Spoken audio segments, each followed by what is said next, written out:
Mic mute है।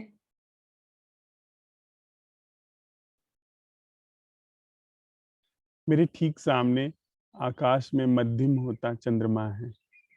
अभी 2 ही 3 दिन हुए कि पूर्णिमा बीती है।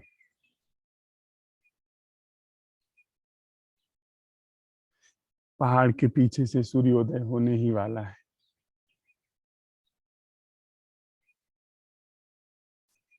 यह पूरी घाटी भोर में पंछियों के गीतों से भर जाती है।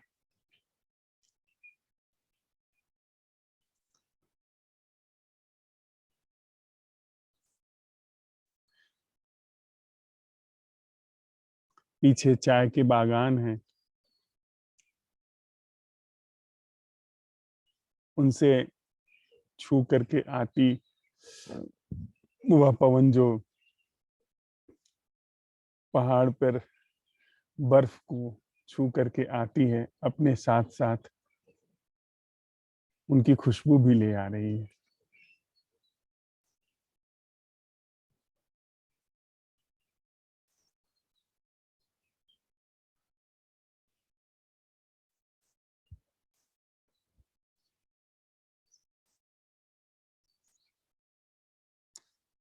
अद्भुत शीतलता है।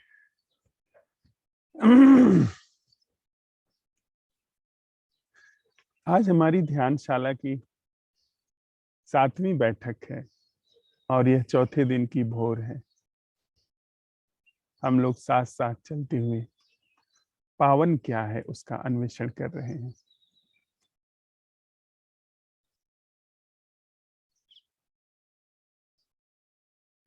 अन्वेषण इस भांति कर रहे हैं कि हमारे धारणाओं में, छवियों में, ख्याल में पावन क्या है यह कुछ पकड़ में नहीं आ रहा है।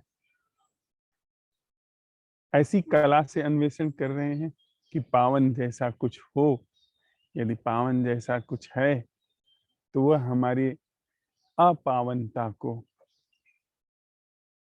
बहा ले जाए, उसे रिप्लेस करे, जो कि कौन जाने कर ही रहा हो।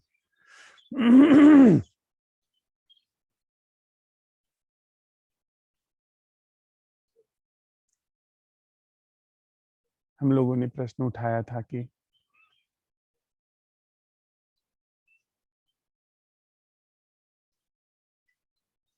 पावन क्या है, कुछ हाथ नहीं लगा, पर अपावनता की सारी संरचना अपने को खोलती चली गई। मेरे ठीक सामने लीची के खूब सारे गुच्छे हैं। वो जो पहले फूल थे अब वो बहुत सारे उसमें फल आ गए हैं। गुड़हल के कुछ फूल अभी सुबह सुबह खिल ही रहे हैं। जिस सीढ़ी से हम लोग नीचे जाते हैं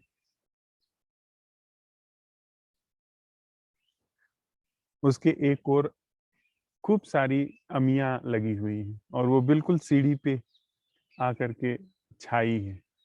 जब हम लोग नीचे उतरते हैं तो बहुत बच करके नीचे उतरते हैं कि किसी अमिया को चोट न लगे और वो अपने से न गिर जाए। अभी अभी एक सफेद कबूतर पीछे उड़ करके गया है।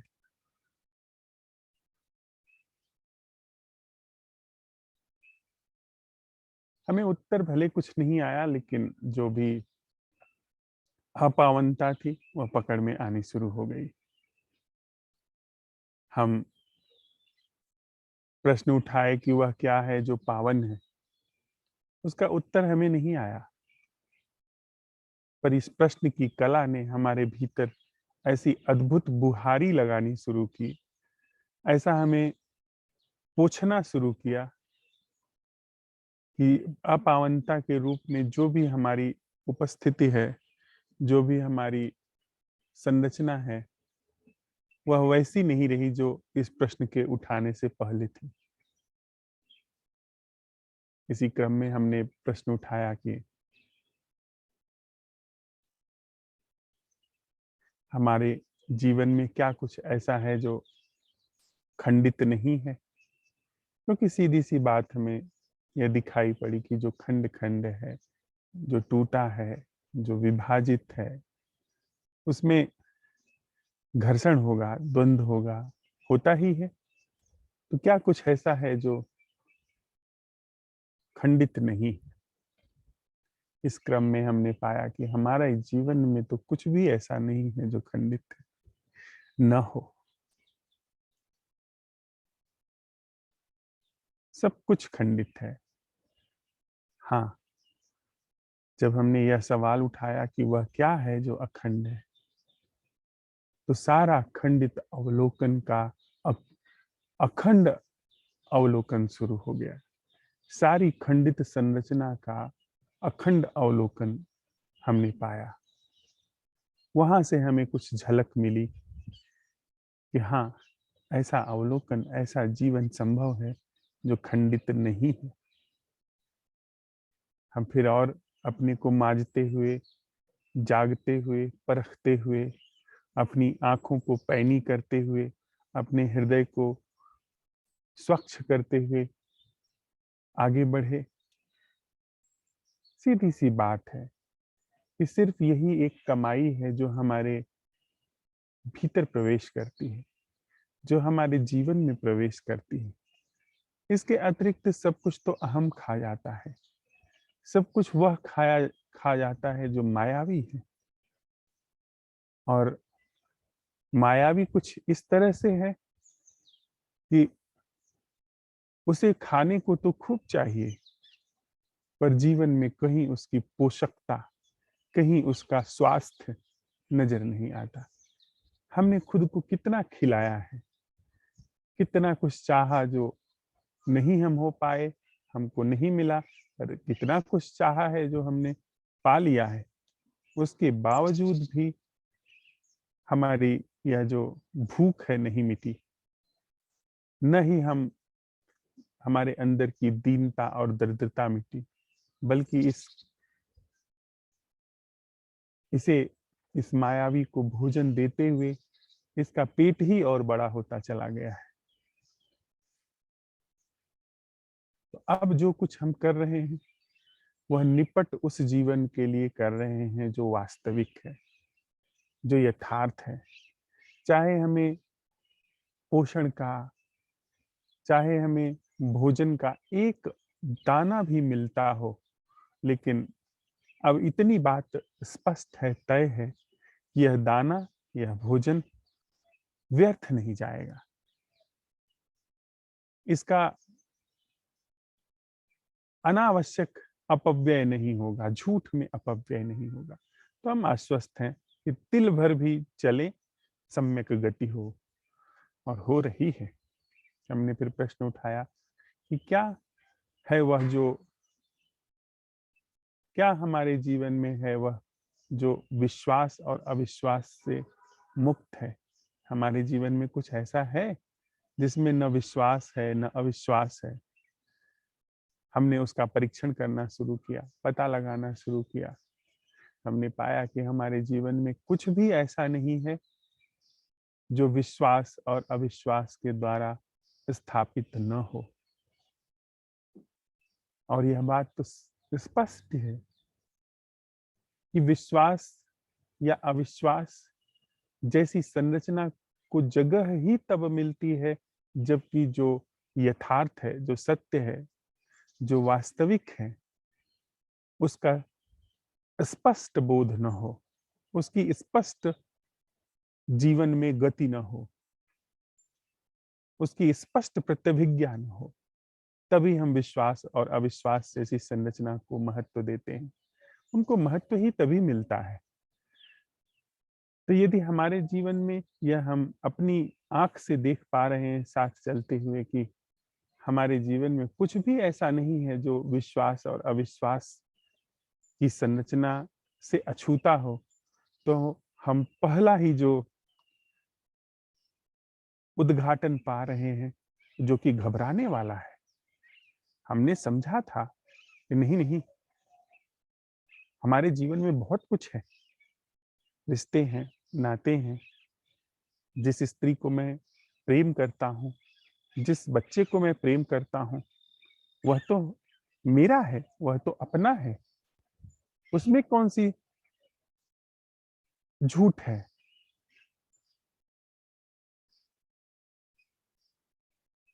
पर हमने जब उसकी सच्चाई जांची तो पाया कि नहीं, वहां तो सिर्फ विश्वास है। मैं भला उस स्त्री को क्या जानता हूँ, मैं उस बच्चे को क्या जानता हूँ जिसको मैं कहता हूँ वह अपना है, वह मेरा है, जिसके लिए मैं दिन रात खुद को खपा दे रहा हूँ। जिस धन को मैं कहता हूँ कि वह मेरा है, मेरा अपना है, वह धन न जाने कितने लोगों द्वारा अपना कहा जा चुका है। वह तो न जाने कितने लोगों की जूठन है। कहें तो जो सबसे जूठी चीज है, सबसे अपवित्र चीज है, वह है धन। न जाने कितनी मस्तिष्क में, न जाने कितने मन में उसकी जुगाली चलती है। तो यदि हम पावन की तलाश में हैं, तो हम जिसे अपना निज कहते हैं, जिसे हम कहते हैं कि यह अपनी है, वह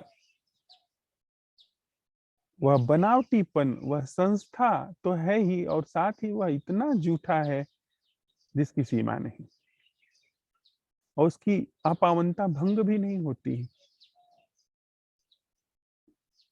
किसी क्षेत्र में हो सकता है वह सदुपयोगी हो, उसका उपयोग हो, पर जहां पे हमारी सुरक्षा का कारण, जो भय को ढकने का कारण अगर धन बन जाता है, तब तो वह तो बड़ा झूठा है।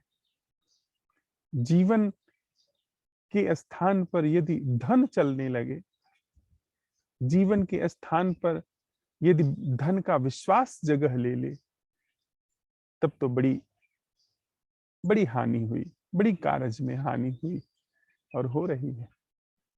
हमने इसका सत्यापन किया है। हमने यह जब देख लिया कि हमारे जीवन में कुछ भी ऐसा नहीं है जो विश्वास और अविश्वास के द्वारा स्थापित हो, यहाँ तक कि हम स्वयं भी विश्वास के द्वारा स्थापित हैं। हमने खुद को सुझाव दिया है, आत्मविश्वास विकसित किया है। जैसे कुछ लोगों के अंदर आत्म अविश्वास विकसित हो जाता है, वे घबरा जाते हैं जीवन से। उनको, एक मेरा मित्र है, वो अक्सर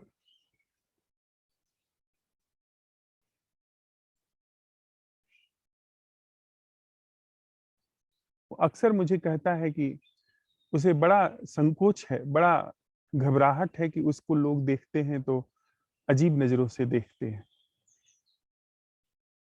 वह जब बोलता है तो गलत बोलता है, उसे ऐसा लगता है। उसके पूरे जीवन की ही यह गाथा है कि उसको अपने ऊपर भरोसा नहीं। और एक हम हैं जिनको अपने ऊपर खूब भरोसा है। न वह जानता है, हम उसे कहेंगे कि वह पागल है, उसका दिमाग खराब हो गया है, उसको जो बोलना हो बोले, क्या फर्क पड़ता है। पर हम जो बोल रहे हैं, क्या हम जानते हैं कि वह बोलना सच है? कहीं ऐसा तो नहीं कि हमने अपने को ज्यादा विश्वास दिया है, वह उतना विश्वास नहीं दे पाया है। इतना ही फर्क है। उसे लगता है कि जब वो देखता है तो उसे ऐसा विश्वास है कि वह उल्लू और कौवे की तरह देखता है। उसे यह लगता है कि जब वह बोलता है तो हकलाता है, जबकि उसके अंदर बिल्कुल भी हकलाहट नहीं है। पर अविश्वास, अपने ऊपर अविश्वास पैदा हो गया है, उसी से वो चल रहा है। और हम लोगों को अपने ऊपर विश्वास है कि हम ठीक से बोल सकते हैं, ठीक से चल सकते हैं, कर सकते हैं। और हमारे ऐसे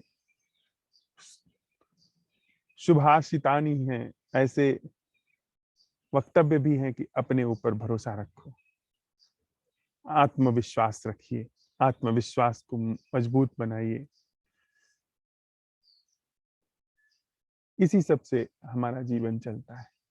इसका जब हमने अन्वेषण कर लिया कि इससे पहले हम विश्वास को और मजबूत बनाएं, बाहर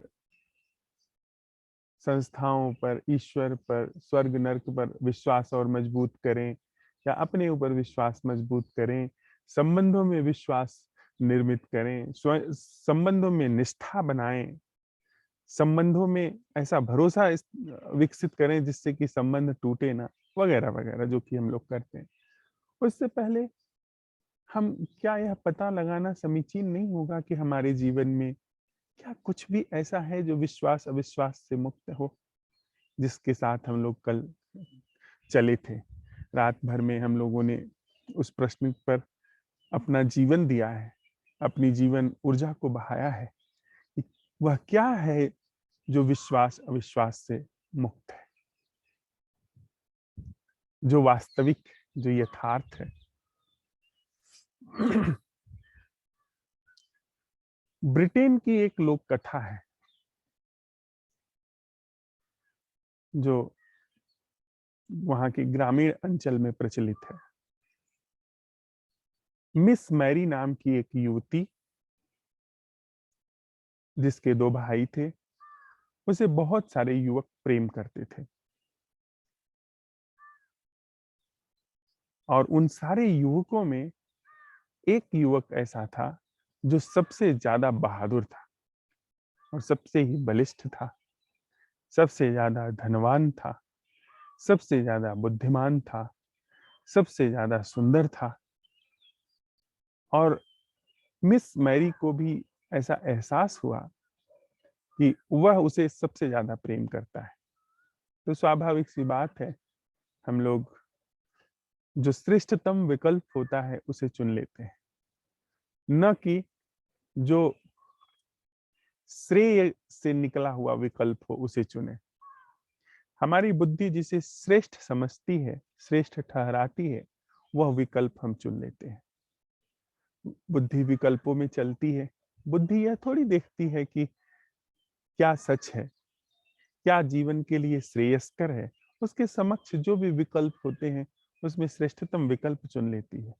यदि आप राज घराने में पैदा हुए हैं तो वहां श्रेष्ठतम विकल्प है कि आप सभी अपने भाई बंधुओं को हरा करके, जरूरत पड़े तो उनकी हत्या करके सम्राट बन जाए। उस जीवन की ऐसी ही परिस्थिति।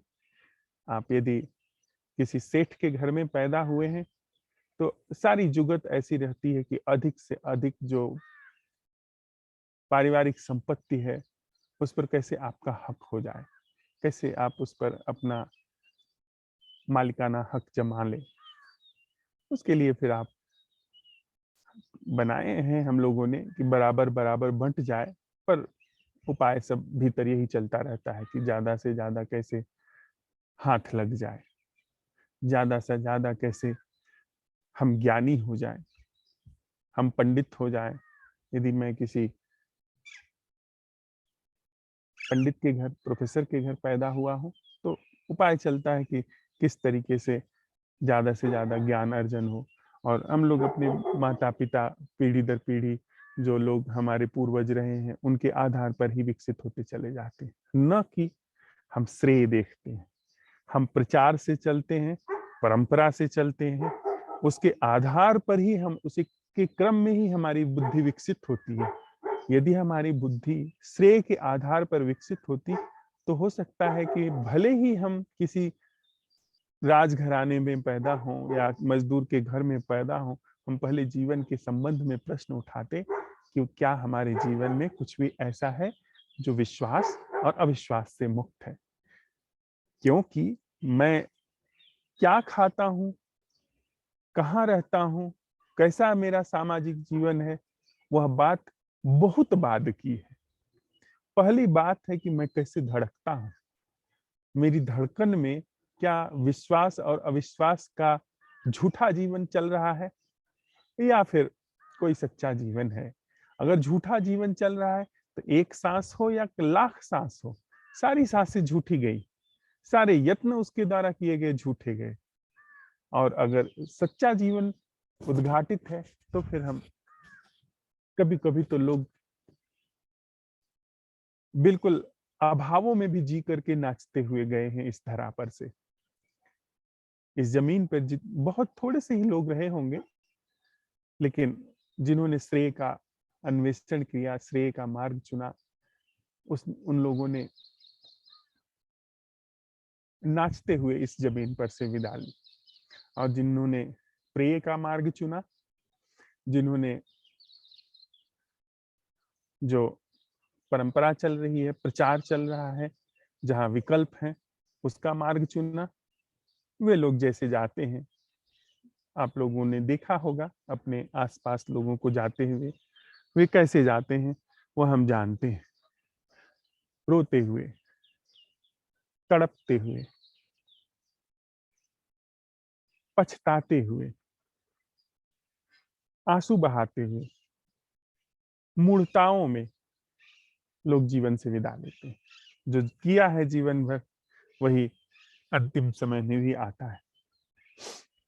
वो कहते हैं ना कि अंतिम समय में अगर राम नाम आ जाए तो जीवन तर जाता है, पर राम नाम आएगा कैसे? जबरदस्ती। जीवन भर जो धारा चली है वही धारा आएगी। और कहें तो ऊपर से कोई कान में कह दे, कोई टेप रिकॉर्ड चला करके पास में रख दे, सुनाई पड़ रहा है राम नाम, गीता के श्लोक सुनाई पड़ रहे हैं, क्या होगा उससे? भीतर की धारा कुछ और कह रही है। उसको वह सब हम लोग जानते हैं, उसे बताने की, दोहराने की शायद आवश्यकता नहीं है। तो मिस मैरी ने भी जो श्रेष्ठतम विकल्प था चुना, मिस्टर फॉक्स को चुना उन्होंने, और उनसे वे मिली थी। अपने पिता का जो उनके कंट्री हाउस था वहां उनसे मुलाकात हुई थी। उन्होंने ही उनके साथ विवाह का स्वीकृति दी। विवाह की तैयारी होने लगी। अब 2-4 दिन ही विवाह को शेष थे। एक अजीब सी बात उसमें नजर आई, चूंकि मिस मैरी बुद्धिमान थी, कि मिस्टर फॉक्स ने कभी अपने घर आमंत्रित नहीं किया। उन्होंने यह तो बताया कि उनके पास बहुत बड़ा एक महल है, बहुत सारा धन दौलत है, बहुत सारी संपत्ति है, जो कि उनके हाव भाव से भी लगता था। लेकिन उन्होंने कभी यह नहीं बताया कि वो कहाँ रहते हैं। तो मिस मैरी को बड़ी उत्सुकता हुई कि वे जा करके उनका महल देखें, पर चूंकि उन्होंने कभी कहा नहीं था, जो शिष्टाचार की बात थी कि जब वो कहते तब कोई जा करके उनके घर को देखता, लेकिन उन्होंने नहीं कहा तो कोई गया नहीं। तो एक दिन मिस्टर फॉक्स आए और उन्होंने कहा कि वो कुछ दिन के लिए, 2-3 दिन के लिए व्यापार के कारणों से कहीं जा रहे हैं, तो अब 2-3 दिन बाद ही मुलाकात होगी। कह करके वो चले गए विदा लेकर के। मिस मैरी को सूझा कि वो जा करके उनका वह महल दिखाएं जहां पर वो विवाह के बाद जाने वाली है। वे गई, बस उन्होंने यह बताया था मिस्टर फॉक्स ने कि इस जगह पर है मेरा महल। तो बड़ा खोजते खोजते वो पहुंची उस जगह पर। देखा कि एक गहरी सी खाई में उनका महल बना हुआ है। खूब मोटी मोटी ऊंची ऊंची दीवारें हैं।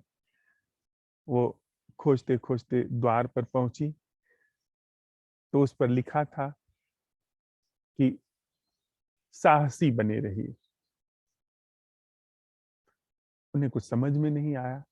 वे कौतूहलवश भीतर प्रवेश की, दरवाजा गेट खोल करके। भीतर जब वे प्रांगण को पार करते हुए घर के सामने पहुंची तो वहां लिखा था कि साहसी बने रहिए पर बहुत ज्यादा साहस मत करिए। उन्हें फिर भी कुछ समझ में नहीं आया। वे थोड़ा और अंदर गई। वहां उन्होंने एक बड़ा सा हॉल देखा और सीढ़ियां देखी, और सीढ़ियों से ऊपर चढ़ करके गई। जब उस महल का मुख्य जो कक्ष था उसके सामने पहुंची तो वहां लिखा था कि साहसी बनिए, लेकिन इतने साहसी मत बनिए कि आपकी हृदय गति रुक जाए, आपके हृदय का रक्त ठंडा पड़ जाए। इतने साहसी मत बनिए। पर मिस मैरी साहसी थी। उन्होंने यह पढ़ा जरूर, पर भीतर प्रवेश कर गई। वहां देखा तो चारों तरफ लाशें फैली हुई थी और युवतियों की लाश फैली हुई थी। नरकंकाल पड़े हुए थे। लोग, स्त्रियों के छत विछत शव पड़े हुए थे। भीतर बड़ी दुर्गंध आ रही थी। वे घबरा गई। घबरा करके जल्दी जल्दी नीचे उतरने लगी। तभी उन्होंने खिड़की के बाहर देखा कि मिस्टर फॉक्स एक स्त्री के साथ, बड़ी सुंदर स्त्री के साथ भीतर आ रहे हैं। जल्दी से वे एक पीपे के पीछे छिप गईं। और जब वो मिस्टर फॉक्स उस स्त्री को लेकर के आए, जो कि वहां आने पर बड़ी घबराई हुई थी, उन्होंने देखा कि मिस्टर फॉक्स ने कहा उस स्त्री से कि तुम अपनी उंगली में पहनी हुई जो हीरे की अंगूठी है, जो कि वह स्त्री बड़ी धनी मालूम पड़ती थी, जिसको वो कहीं से ले आए थे, उसे कहा कि इसे निकाल के मुझे दे दो। बड़े डांट डपट करके कहा उन्होंने। और जब वह सगाई की अंगूठी उस स्त्री के हाथ से निकालने लगे तो वो बड़ी कसी हुई थी, निकल नहीं पाई। झट से मिस्टर फॉक्स ने अपनी तलवार निकाली और उसका हाथ काट दिया। और हाथ कट करके वो छिटक कर जा करके उस जगह पर गिरा जहां पर मिस मैरी छिपी हुई थी। वह चिल्ला करके भागी। मिस फॉक्स उसके पीछे भागे। उन्होंने कटे हुए हाथ और अंगूठी की चिंता नहीं की, क्योंकि कहाँ जाता, घर में ही उनके था। और जब वह कक्ष में स्त्री चली गई भाग करके, जिसके पीछे पीछे मिस्टर फॉक्स गए, तो वो यह मैरी भी उस कैसल को छोड़ करके भाग के अपने घर आई।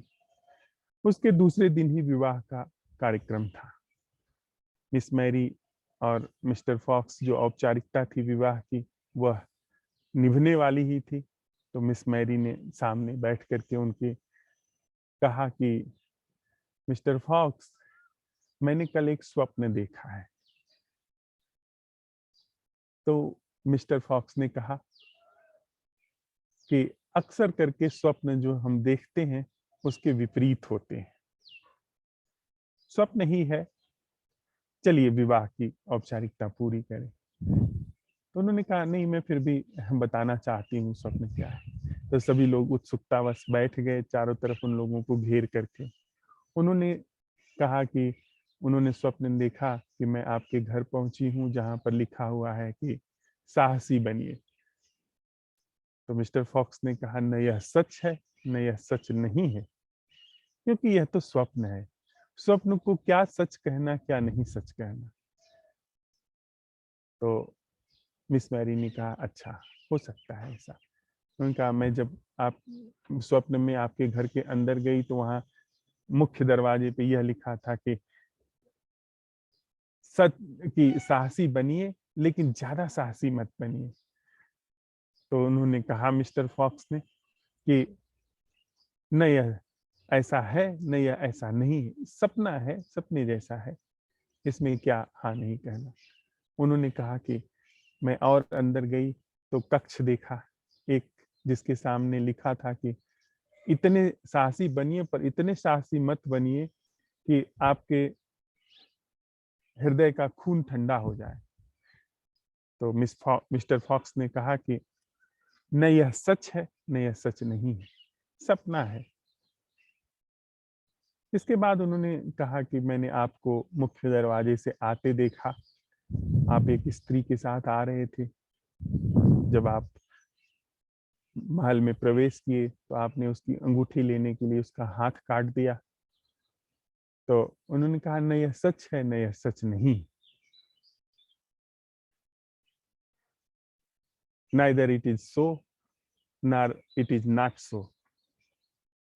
फिर मिस मैरी ने कहा but I have something to show. और उन्होंने वो हाथ निकाल करके उनको दिखाया जिसमें अंगूठी फंसी हुई थी, जिसकी उंगलियों में। और जैसे ही वो हाथ उन्होंने निकाल करके दिखाया कि सपना ही है,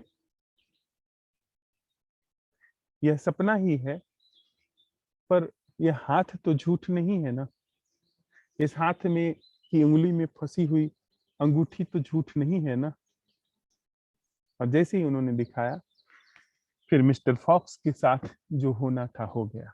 उनके भाइयों ने उनके टुकड़े टुकड़े कर दिया। बड़ी जब मैं एक कहानी पढ़ रहा था तो मुझे अब हम लोगों के जो प्रश्न हैं उनकी पूरी गाथा ध्यान में आई। हम लोगों का चरित्र मिस्टर फॉक्स का है। मिस्टर फॉक्स की जगह खुद को रख करके हम देखें तो जीवन जब हमारे सामने प्रश्न उठाता है, मिस मैरी जब हमारे सामने प्रश्न उठाती हैं, तत्क्षण हम जीवन को लेके जाते हैं, हम दिखाते हैं, बड़े हम ताकतवर हैं। मैं क्या करता है? मैं दिखाता है कि बड़ा ताकतवर है, बड़ा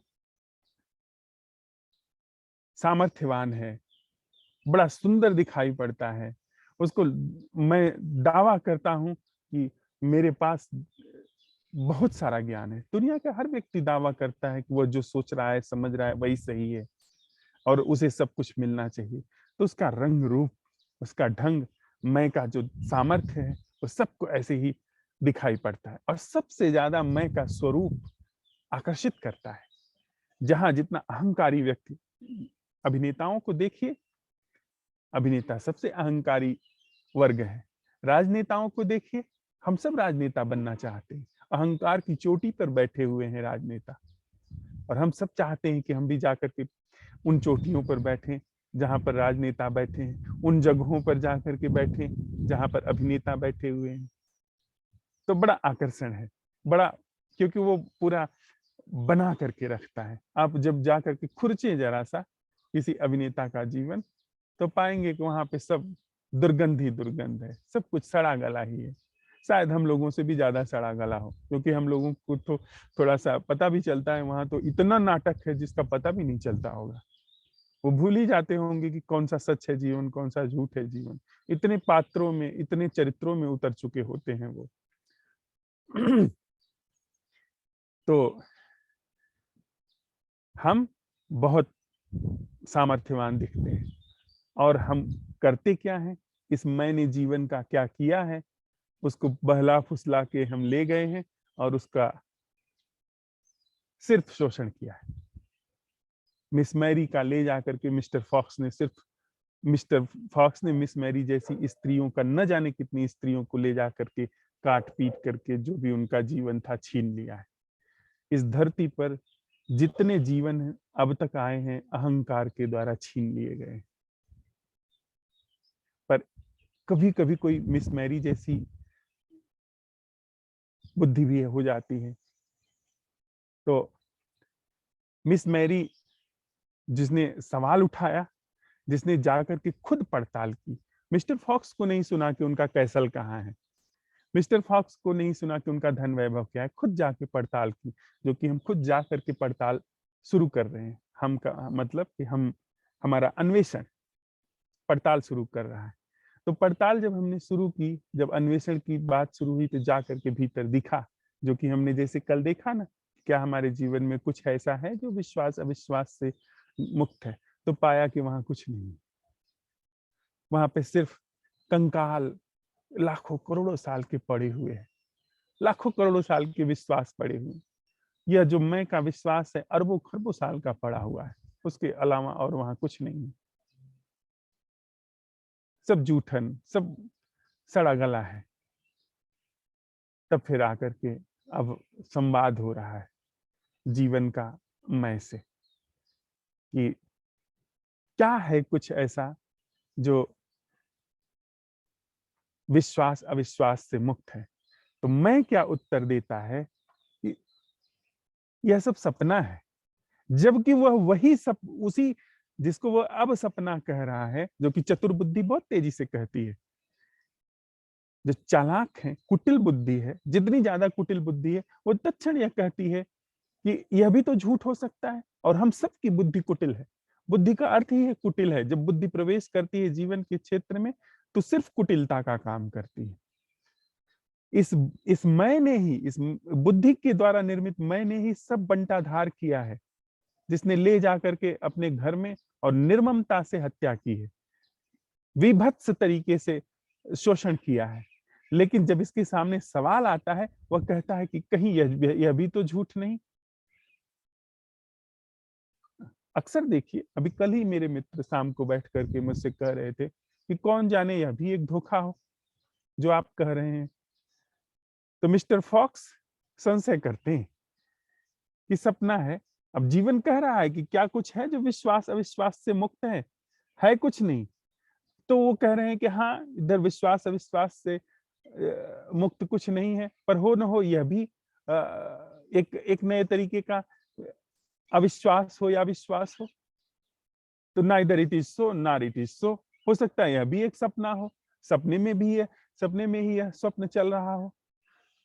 तो मिस्टर फॉक्स से संवाद चल रहा है जीवन का, और अंत में मिस मैरी निकाल करके जब वह कटा हुआ हाथ दिखाती है, मिस्टर फॉक्स मार दिए जाते हैं। वहां तो उनके भाइयों ने उनको मारा, पर जब आप प्रमाण दिखाते हैं, खत्म, मिस्टर फॉक्स की कोई गति नहीं होती। तो यदि यह हमने सच में ही सवाल उठाया कि वह क्या है जो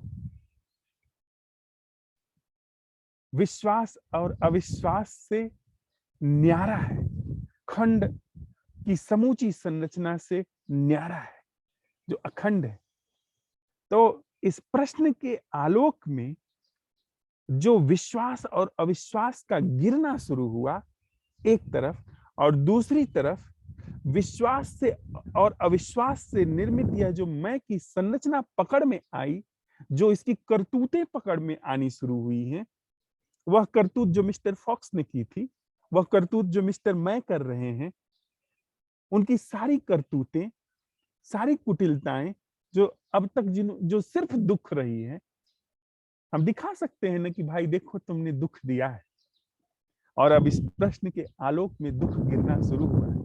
अब इस प्रमाण को क्या कहोगे कि तुम्हारे होने की वजह से दुख है, और यह जो दुख है, यह देखो सामने झूठ है, तुम कह रहे हो कि झूठ है, पर अब यह प्रमाण सामने है, यह झूठ है, पर इस प्रश्न को उठाने के बाद दुख गिरना शुरू हुआ है, दुख गलना शुरू हुआ है, दुख मिटना शुरू हुआ है, स्तब्धता आई, एक जागरण निर्मित शुरू हुआ है, और तुम देखो, तुम सिर्फ दुख लाए हो। यह हाथ देखो जो तुमने काटा है, देख लो, और इसको देखने के साथ ही इस मिस्टर मैं या मिस्टर फॉक्स का अंत होना शुरू हो गया। तो अब प्रत्यक्ष को क्या प्रमाण चाहिए इन असंभव प्रश्न से कि वह क्या है जो विश्वास अविश्वास से मुक्त है। मेरे जीवन की धारा यदि यह साफ दिखा रही है कि पुराना जीवन जो विश्वास और अविश्वास में चलता था, जो भय, संशय, संदेह, शोक पैदा करता था, वह गलना शुरू हुआ, ढहना शुरू हुआ, और बिना विश्वास अविश्वास के कुछ ऐसा जगह ले रहा है, जैसा कल हम लोगों की चर्चा में आया था, जो उस बौद्ध भिक्षु के संदर्भ में था। कभी कभी मुझे हम सब लोगों को साथ में चलते हुए यह आश्चर्य होता है कि कैसे हमारी बुद्धि काम करती है। कल के की उस जो बोध कथा के बाद चर्चा चल रही थी, तो यह बात आई कि यह सब करने की जरूरत क्या है। और मजे की बात है, जो जिन मित्र से चर्चा हो रही थी, वे गणित के विद्यार्थी रहे, और गणित में कई बार ऐसी चीजें की जाती हैं कि माना राम के पास 100 रुपए थे, और सवाल हल हो जाता है। सवाल हल होते जा ही राम भी और 100 रुपए भी दोनों चले जाते हैं। न कहीं राम थे और न कहीं 100 रुपया था, पर उसमें सवाल हल हो गया। वो यह करते हुए भी अपने जीवन में नहीं देख पाते हैं, नहीं देख पा रहे हैं कि बुद्ध की मूर्ति बनी हुई है, सुंदर मूर्ति है। हो सकता है किसी के लिए वह मूर्ति माना राम के पास 100 रुपए जैसी हो, और जब सिद्ध हो गई तो उन्होंने उसका उसमें जो लकड़ी थी उसका आग तापने के लिए उपयोग कर लिया। तो अपने हाथ में है। यह बिल्कुल हमारे हम कैसी चीजों का उपयोग करते हैं वह हमारे हाथ में है। उस बौद्ध भिक्षु को जैसा जो जब गया तो उस समय पूजा चल रही थी, उसने प्रणाम किया, बैठ गया। जितने लोग थे उनके साथ में वो सम्मिलित हो गया। फिर परिस्थिति बदली, जरूरत बदली, उसने जरूरत के हिसाब से लकड़ी का इस्तेमाल कर लिया। तो उसका जीवन क्या कह रहा है? जीवन विश्वास और अविश्वास से न्यारा है, मुक्त है। कुछ उसके जीवन में ऐसा घट रहा है जिसका इन बाहरी चीजों पर कोई भी प्रभाव नहीं पड़ रहा है। पर हम जब उठाते हैं, हम वो सरक वहीं रहे हैं, जकड़े वहीं हुए हैं, जहां पर सिर्फ विश्वास है और अविश्वास है, यह है या वह है। पर हम संशय मिस्टर फॉक्स का करते हैं कि न यह ऐसा है न वह वैसा है। यह करने की क्या जरूरत है, वह करने की क्या जरूरत है, और बहुत कुछ ऐसा विश्वास लेकर के अविश्वास लेकर के हम बने हुए हैं। ऐसे ही चलता है। तो हम लोगों को इस विश्वास और अविश्वास के पार यदि कुछ है तो उसके अन्वेषण में यदि कुछ हमारे हाथ में आया है तो उसको इस बैठक में अब हम लोग साझा करते हैं संक्षेप में।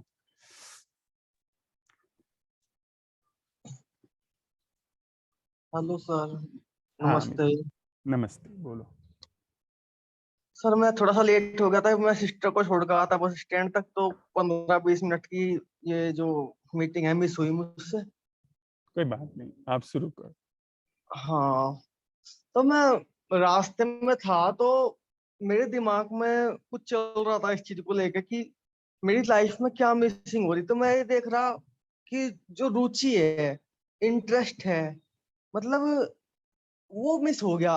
किसी भी चीज से लोगों का इंटरेस्ट है, पैसे कमाने में इंटरेस्ट है, उनको नोट गिनने में इंटरेस्ट है, और या फिर और नहीं तो मतलब नाम वाम हो जा, मतलब या मतलब 50, 100, 10, 1000, 2000, 10,000 लोग जान जा, इन चीजों में इंटरेस्ट है।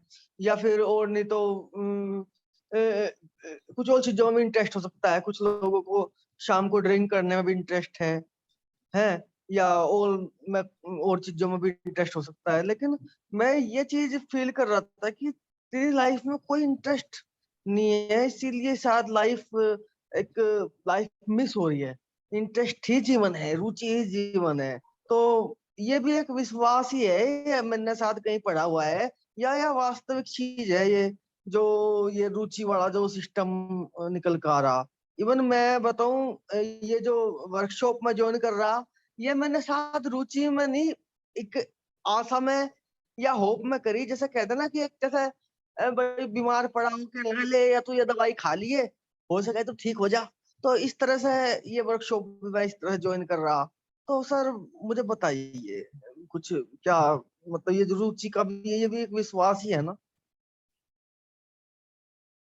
हाँ मित्र, यह कुछ ऐसा है जैसा अभी हम जीवन समझ रहे हैं, उसमें तो निश्चित ही हम रुचियों के पिछलग्गू हैं।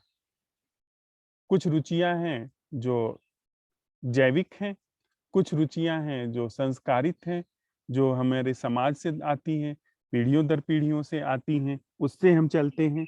पर हम जिसे जीवन समझते हैं वो रुचियों के आधार पर ही चलता है। पर यदि कोई विवेकशील व्यक्ति है तो वो देख लेता है कि ये सारी रुचियां मैं ही बनाता हूँ और मैं ही उसके पीछे चलता हूँ। कल वो दिलीप की कविता थी ना कि मैं ही पहले निर्मित करता हूँ कि मंदिर में या मस्जिद में जिसकी पूजा करनी है, जिसे मानना है, उसे मैं निर्मित करता हूँ, फिर उसके ऊपर कहता हूँ कि अब तुम मेरे उद्धारक हो। तो हम ही निर्मित करते हैं रुचियों को और उसके पीछे चलते हैं, और रुचियों को निर्मित करना, उनके पीछे चलना, कॉन्शियसली अनकॉन्शियसली, इसे ही हमने जीवन समझा है। और इस पूरी संरचना पर हम प्रश्न उठा रहे हैं। हाँ बोलो।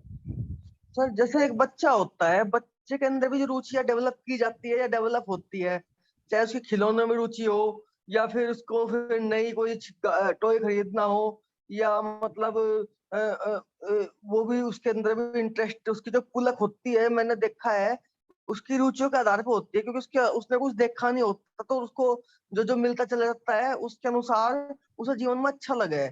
जो हमने भी थोड़ा सा अवलोकन अपने लाइफ का पास्ट पास्ट का किया है, बच्चों को भी देखते हैं तो ये दिखता है कि इनके अंदर भी इंटरेस्ट है, इसलिए जीवन से दिखता है।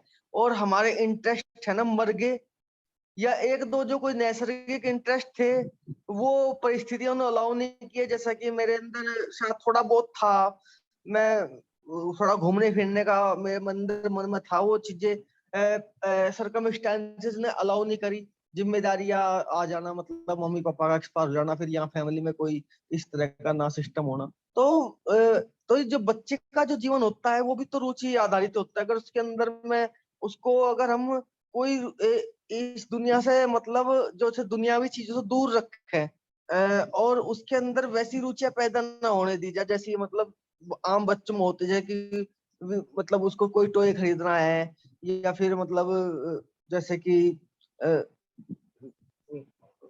मतलब और भी बहुत सारी टॉय खरीदना है, या कहीं कुछ जाने की इच्छा है, या छोटी छोटी उसके अंदर इंटरेस्ट होते हैं टॉफीज खाने का, या आजकल तो ये मोबाइल्स और नहीं तो ये बच्चे इन चीज को गैजेट को ही पकड़ने लगे कि टीवी चलाओ या मोबाइल दो हाथ में। तो ये चीजें भी बच्चे के पर भी तो ये चीज लागू हो रही कि वो भी आजकल रुचियों का ही रुचियों के आधार पे ही जी रहा है। अमित, बच्चे को जब हम देखें तो बच्चे के अंदर ऊर्जा जो है वो उछाल मार रही है, वह कुछ करना चाहता है। जितनी उसके शरीर की जरूरत है उससे ज्यादा भीतर ऊर्जा का उत्सर्जन हो रहा है, उससे हम्म, अधिक ऊर्जा अंदर बन रही है। तो वह जो अधिक ऊर्जा बन रही होती है वह ऊर्जा कुछ करना चाहती है। हम्म, तो जैसे कोयल यदि भूखी हो तो गाएगी नहीं। हम्म, या हम देखें कि अगर कोई वृक्ष बिल्कुल अभी अपने को संभालने में ही लगा है तो उसमें फल फूल नहीं आ पाते हैं। जो अधिक ऊर्जा है उसी अधिक ऊर्जा का नाम हम लोगों ने जीवन का वह स्वरूप देखा है जो जिसमें हम लोग अन्वेषण कर रहे हैं। हम जो भौतिक शरीर है, इस शरीर में जितनी ऊर्जा की आवश्यकता है वो उतनी ऊर्जा यहाँ पर है, वह अपनी जगह पर ठीक है, पर उससे ज्यादा इंसान ने सबसे ज्यादा ऊर्जा पैदा करना शुरू कर दिया है, जो कि उसके फिजिकल सर्वाइवल के हम्म, लिए से ज्यादा उसके पास होती है। अब जैसे हम लोगों को चिंता नहीं है ना कि भोजन क्या होगा या कपड़े क्या पहनेंगे। बहुत सारे ऐसे लोग हैं जिनके लिए पूरे जीवन के लिए भोजन का, वस्त्र का और ठहरने का प्रबंध है। अब वह हाँ जो जी। ऊर्जा भीतर से पैदा हो रही है, अब वह ऊर्जा का कहाँ उपयोग करें? तो या तो कहीं व्यस्तता में हम करते हैं, या तो फिर हम कुछ खुरापात में करते हैं, या फिर तथाकथित धर्म अध्यात्म में हम्म, करते हैं, या फिर सच में ही हम अगर जीवन के अन्वेषण में करें तो फिर तो अद्भुत हो जाए। बच्चे के अंदर ज्यादा ऊर्जा पैदा हम्म, हो रही है, पर हम क्या करते हैं, जो परिपाटी बन गई है, बच्चे के साथ कैसे उस ऊर्जा के साथ मूव हो कि वह ऊर्जा सृजनात्मक रूप से आगे बढ़े। बच्चे के अंदर कुछ ऐसा कैसे पैदा हो, ये हम तभी कर सकते हैं जब हमारे अपने जीवन में हो। हाँ हमारे जी, हाँ जी। अपने जीवन में जो ऊर्जा का बहुतायत है, जो उसकी बहुलता है ऊर्जा की, वह कैसे उस दिशा में बहे जो कि फिजिकल सर्वाइवल से विराट आयाम है, नॉट साइकोलॉजिकल, मानसिक नहीं। ये आप दिन भर हम्म, राजनीति सोच रहे हैं, खेल सोच रहे हैं, सिनेमा सोच रहे हैं, वह आयाम नहीं। सच में जो सृजनात्मक आयाम है। तो यदि हम स्वयं सृजनशील हों तो हम बच्चे को सिखा सकते हैं कि वह उसके अंदर जो उफनती हुई ऊर्जा है उसका कैसे सदुपयोग हो। हम क्या बस। करते हैं कि उसको हम्म, बस खिलौना पकड़ा देते हैं, क्योंकि हमको पता ही नहीं है कि कैसे ऊर्जा का उपयोग हो। तब वो खिलौने को धीरे धीरे उसमें रुचि विकसित होनी शुरू हो जाती है, धीरे धीरे उसके साथ खेलना शुरू कर देता है, तो उसी उसी माध्यम से उसके अंदर ऊर्जा जो है बहनी शुरू हो जाती है। और सर अगर इसके बजाय यदि ऊर्जा को हम सक्षम हो कि ऊर्जा कैसे सृजनात्मकता में बहे, कैसे अन्वेषण में बहे, जो कि सबसे पहले हमें अपने अंदर उद्घाटित करना होगा, तो फिर वह जो बनावटी रुचि विकसित होती है खेल खिलौने से, वह नहीं होगी। पहले हम बच्चे हैं तो हम गुड्डे गुड़ियों से खेलते हैं, खेल है वो। हम वहां पे घर घूले बनाते हैं, वो भी खेल है। फिर हम बड़े हो जाते हैं, फिर हम मंडप में खेलते हैं, फिर हम राजनीति में खेलते हैं, फिर हम जो क्रिकेट की टीमें बना करके वो वैचारिक टीमें बना करके खेलते हैं, फिर खेल रहे हैं। हमें पता नहीं है कि ऊर्जा का कैसे सदुपयोग हो, और उन खेलों में रुचि विकसित करते हैं। आप 2-4 बार कोई चीज कर लें, धीरे धीरे रुचि विकसित होती चली जाएगी, और उस रुचि का अनुगमन करते हैं, उसमें ऊर्जा का अपव्यय होता है। यह रुचि विकसित करके उसके माध्यम से जो ऊर्जा का अपव्यय होता है, यह करने के बजाय यदि हम यह सवाल उठाएं कि ऊर्जा का वह व्यय क्या है जो रुचि से मुक्त है, जिसको रुचि निर्देशित नहीं करती, बनावटी रुचि जिसे निर्देशित नहीं करती। तो यह अच्छा है अमित तुम्हारे जीवन में कि तुम्हें इन सारी चीजों में रुचि नहीं है, जैसे भी हुआ हो सर वो हम नहीं एक जानते। बात आपको बताऊं, मुझे 2013 में डेंगू हुआ था। तो मेरे दिमाग में ख्याल आ गया कि तुझे डेंगू क्यों हुआ। तो मैंने सोचा कि शायद जिंदगी तुझे अब उठाना चाह रही, क्योंकि तेरी जिंदगी में रुचि खत्म हो चुकी है। तो मैंने बांसुरी सीखना शुरू किया, मैंने एक म्यूजिक क्लास ज्वाइन की। लेकिन वहां भी 3 महीने से फालतू में रुक नहीं पाया, मेरी वहां से भी रुचि खत्म होगी।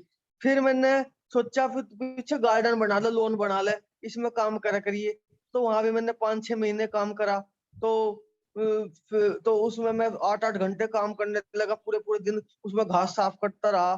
तो फिर मेरी बैक में दिक्कत आ गई, मतलब उस चीज से। तो वो रुचि भी मतलब वहां पे कामयाब नहीं करी। तो फिर इंटरेस्ट बनने बाद में और इंटरेस्ट लाइफ में पैदा करने की कोशिश करी। फिर मैंने सोचा तू एक काम कर, तो तू साइकिलिंग करने लगा, लंबी लंबी साइकिलिंग। मतलब तू तू निकल जाए 30-40-50-100 किलोमीटर तक, मतलब ऐसे ऐसे इस तरह से मैडनेस टाइप। तो ये मतलब इस तरह से मैंने कई रुचियां पैदा करने की कोशिश करी, लेकिन सब रुचियां ये नकली लगी मुझे। मतलब ऐसा लग रहा कि जैसे तू कृत्रिम रूप से कुछ ऐसा पैदा करना चाह रहा जो शायद ये चीज है ही नहीं वास्तविक में। कुछ जो जीवन चाह रहा वो कुछ ये ऐसा है ही नहीं। तो ये मैं समझ नहीं पा रहा ये क्या चीज है। मैंने शायद जो ये तथाकथित जो मनोवैज्ञानिक लोग या ये जो दुनियादारी वाले लोग कहते हैं कि भाई जिंदगी में कुछ रुचि पैदा करो। एक मेरे बाबा जी थे, वे कहने लगे तू है ना लोगों में बैठता नहीं, तू 10 आदमियों में जाकर बैठा कर शाम के टाइम, तो तू तुझे तेरा जिंदगी ठीक रहेगी। तू किसी के पास सामाजिक ये जो चुपाड़ है, मतलब जो लोग बैठते हैं वहां आध पौने 1 घंटा बैठा कर ठीक रहेगा। तो ये चीजें भी कहाँ तक मतलब शब्द नहीं आ रहा। आप इसके बारे में क्या कहोगे? ये चीजें मतलब जो लोगों के पास उठने बैठने की जो प्रवृत्ति है, और मेरा उनके पास बैठने का मन इसलिए नहीं करता क्योंकि वो लोग वही वो बातें करते हैं, वही सड़ी हुई बातें जिनसे जिनसे मेरे जीवन के अंदर सारी गड़बड़ी हुई है। और उन्हीं कीचड़ों में मैं दोबारा घुसना नहीं चाहता जिन्होंने लाइफ को गड़बड़ की है। तो अमित अच्छा है ना, तुम तो सौभाग्यशाली समझो खुद को कि तुम्हें इन सारी चीजों में रुचि नहीं हो रही है जो गोल गोल घुमा करके ही पटक देती है। तुम्हारे जीवन में ऊर्जा का जो उत्सर्जन हो रहा है वो व्यर्थ नहीं जाना चाहता। तो तुम तो भाग्यशाली हो। रोए तो वो जिनके जीवन में बड़ी सारी रुचियां हैं, और वे रुचियां उनको कहीं नहीं पहुंचाने वाली है। तुम्हारे अंदर तो एक संभावना है ना कि तुम ऐसा जीवन खोज लो जो रुचियों का पिछलग्गू नहीं है, रुचियों के जो धोखे में नहीं चलता है। तुम्हारे अंदर ये अद्भुत संभावना है। अब बात क्या हो रही है, जरा देखो क्या वैसा ही है कि नहीं। हो सकता है मैं गलत हूं, पर मुझे ऐसा दिखाई पड़ रहा है कि जीवन में ऊर्जा निकल रही है। पर हम्म, ऊर्जा जो पुराना उसका पैटर्न था, जो रुचियों के आधार पे चलती थी, वहां से वो उसका मोह भंग हो गया है।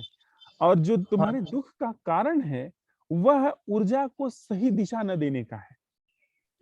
और जो हम प्रयोग कर रहे हैं, इस प्रयोग से ऊर्जा को सृजनात्मक दिशा मिलती है। अब जैसे अगर तुमने प्रश्न उठाया कि वह जीवन क्या है जो विश्वास और अविश्वास से मुक्त है, बहुत सारी ऊर्जा उस तरफ बढ़नी शुरू हो गई। जो ऊर्जा पहले इधर-उधर भागती थी, जिसको कोई जगह नहीं मिलती थी, जो एक्स्ट्रा ऊर्जा है, जीवन जितना चाहिए उससे ज्यादा की ऊर्जा है, अब वह ऊर्जा उसमें लगनी शुरू हो गई ना। अब वह ऊर्जा जो इधर-उधर भटकती थी, जिसका रुचि से मोह भंग हो गया था, पर उसको कुछ नहीं पता कि क्या करना है, तो अब तरह-तरह की चिंताएं, समस्याएं पैदा कर रही है वो। पर अब उसको जब एक जगह मिल गई कि वह जीवन क्या है जो विश्वास अविश्वास से मुक्त है, उसने जगाना शुरू कर दिया आपको। आप जागने लगे और उधर उसको एक जैसे ही दिशा मिली, जैसे ही एक धारा मिली, उधर वो बहती चली जा रही है, बहती चली जाएगी। गाहे-बगाहे की बात है, थोड़ी बहुत देर की बात है, और उसमें तो चाहे वह वह आयाम अनंत है, उसमें अनंत ऊर्जा भी बहे तो भी कोई फर्क नहीं पड़ता। रुचि में आज इसमें हो, बहुत दिन चले, ऊब गए, दूसरी रुचि, या एक ही रुचि में बहुत लंबा चले तो भी गोल-गोल ऊर्जा घूम रही है। पर यह जो सृजन का जो जैसे यह देखो ना, ये जो अभी सूरज उगा है, यह रुचि से थोड़ी उगा है।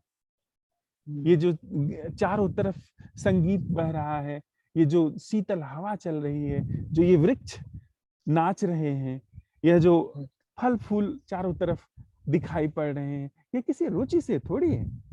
और अगर तुमने ऐसा सवाल उठाया कि वह जीना क्या है जो विश्वास अविश्वास से मुक्त है, तो इस जीवन में तुम्हारा प्रवेश होने लगा।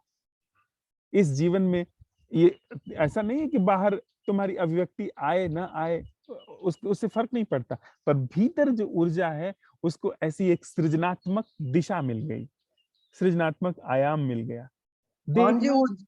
ऊर्जा कोई दिशा नहीं मिल रही है, ऊर्जा ऊर्जा ही ब्लॉक हुई पड़ी है। या इसको ही ये जैसा मतलब जैसे जीवन तो है, जीवन तो मुझे लगा है अंदर, लेकिन उसको कुछ भी दिखता नहीं, मतलब ऐसा है ऐसा।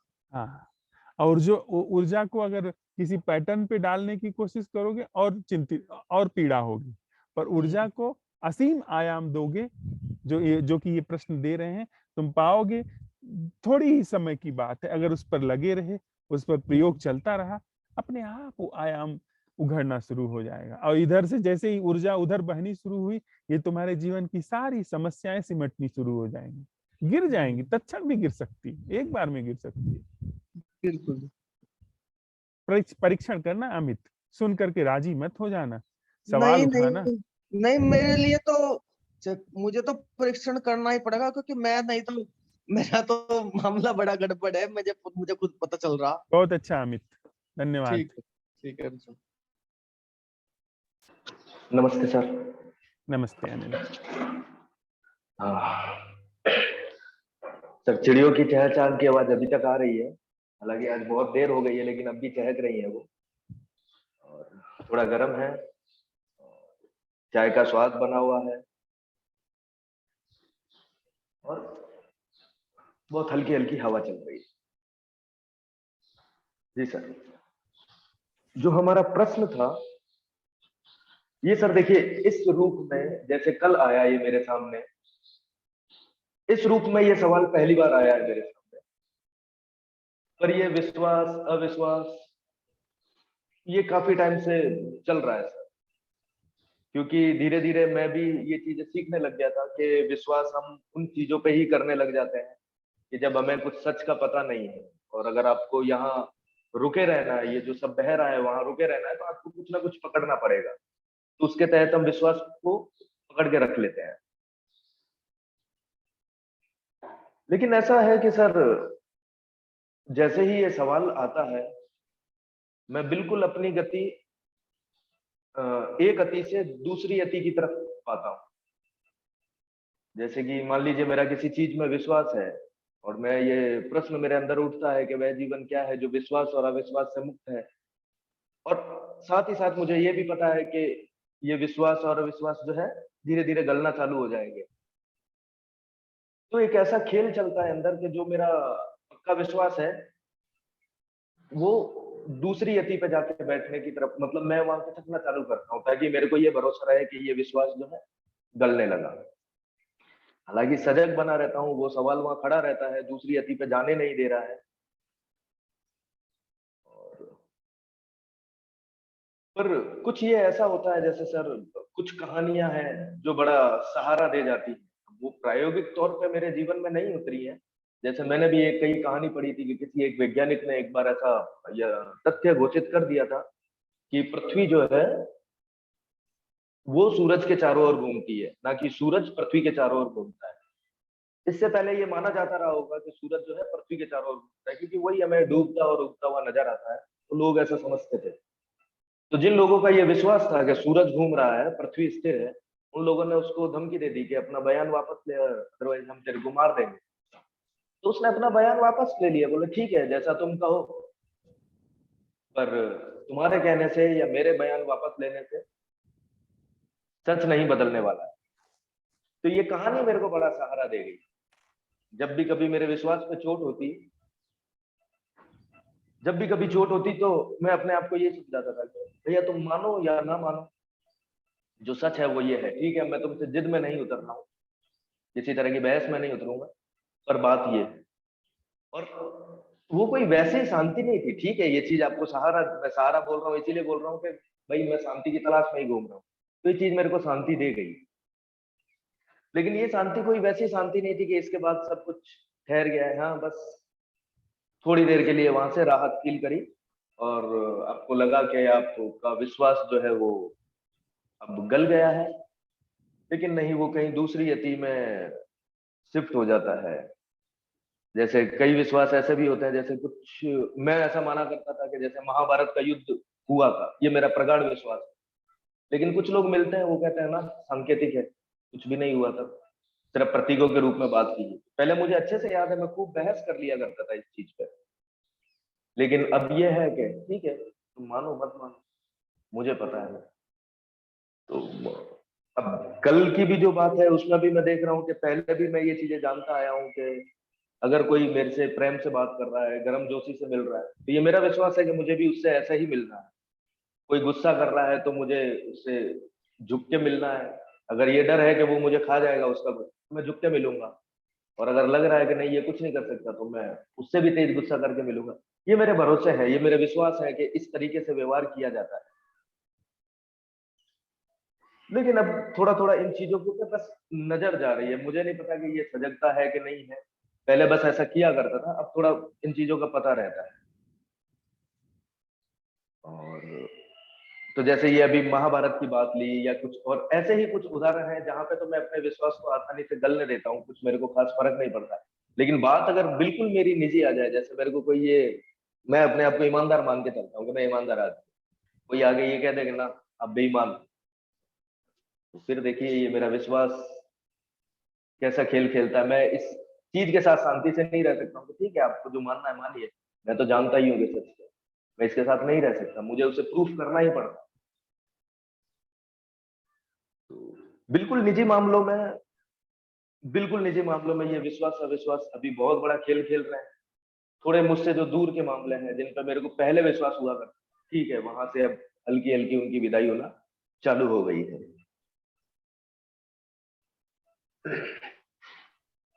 और चूंकि ये प्रश्न कल ही मेरे सामने ऐसा आया है और शाम का वक्त था, उसके बाद ज्यादा व्यवहार करने का मौका नहीं होता है, तो मैं कल अपने आप को ये समझा रहा था कि अभी जो मैं कुछ सोचूंगा या जो कुछ भी करूंगा, या हो सकता है एक जागरण का मेरे को ऐसा भ्रम हो जाए कि हाँ ये चीज अब मेरे सामने आ गई, तो मैं देखता हूँ 2-4 दिन वापस अपने उन्हीं दुनिया में रहता हूँ, वहां देखता हूँ कि मेरा व्यवहार किस तरह, क्योंकि व्यवहार को कसौटी बना के चला हुआ है कि व्यवहार से ही आपको पता चलेगा आपके एक्शंस क्या आ रहे हैं।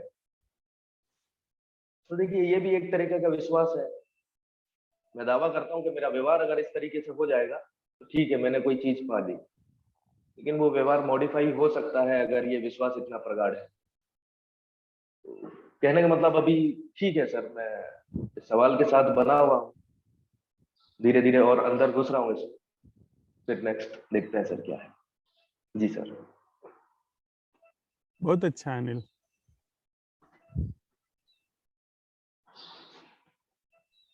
जी सर, थैंक यू।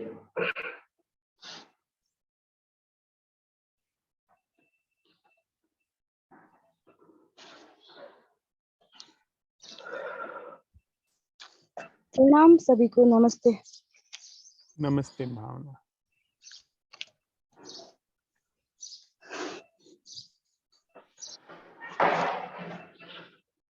मेरे सामने यहाँ पे बहुत सारे बंदर आ रखे हैं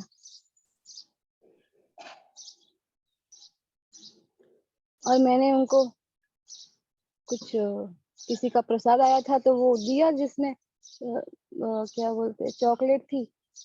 तो इन लोग ने चॉकलेट को खोल के, उसके अंदर का रेफर खोल के फिर चॉकलेट को खाया। और इनके पास में एक बच्चा है तो वो पूरा डैमेज हो गया है, पूरी तरह से मरने के कगार पे आ गया, फिर भी इसकी माँ उसको लेके घूम रही है। आसमान साफ है,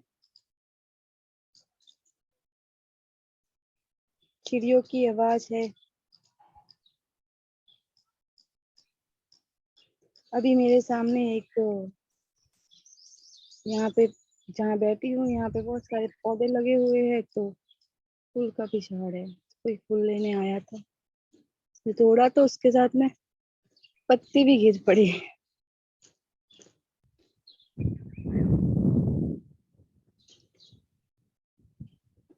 तो पता नहीं, अच्छा नहीं लगा अंदर से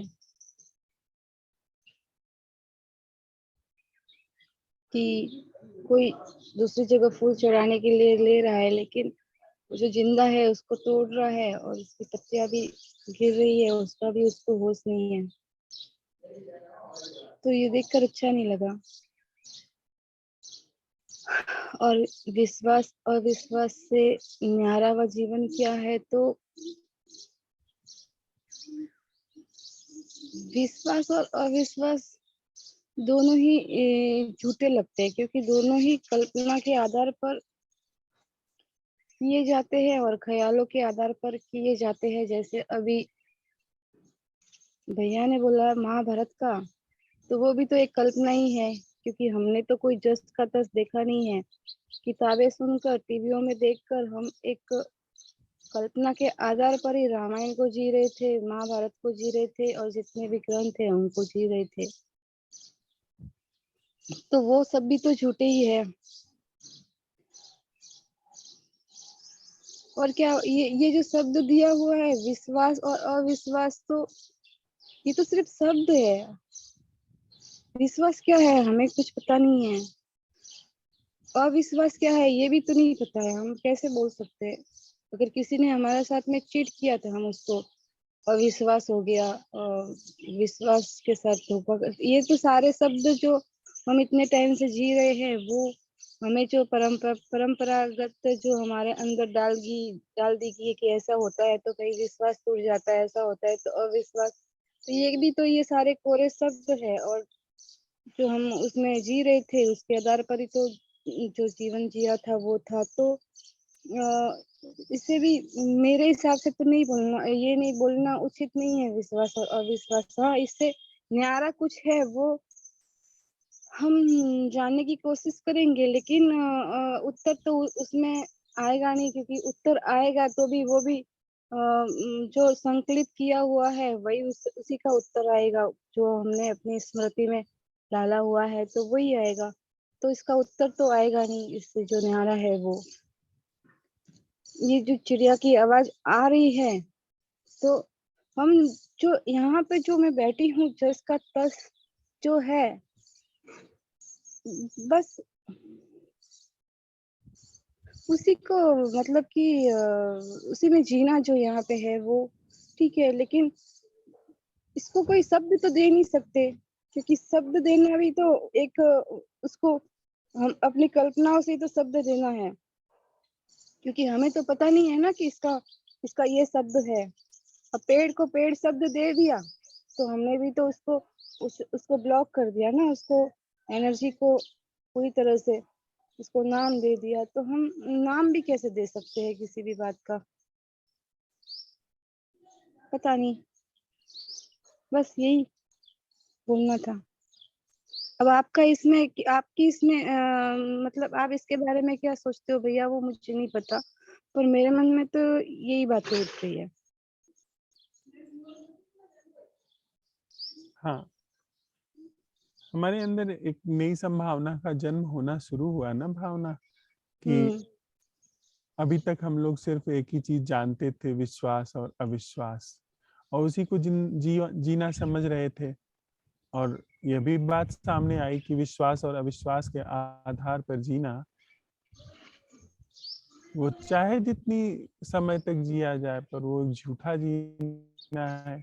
हम तो जो वास्तविक है उसको जान ही नहीं रहे, उसमें हमारी कोई परख ही नहीं है, पैठ ही नहीं है, तो जीना तो बहुत दूर की बात है। तो यहाँ पर जो ये प्रश्न उठना शुरू हुआ है, इस प्रश्न के साथ बनी रहो, इस प्रश्न के साथ ठहरी रहो। धन्यवाद।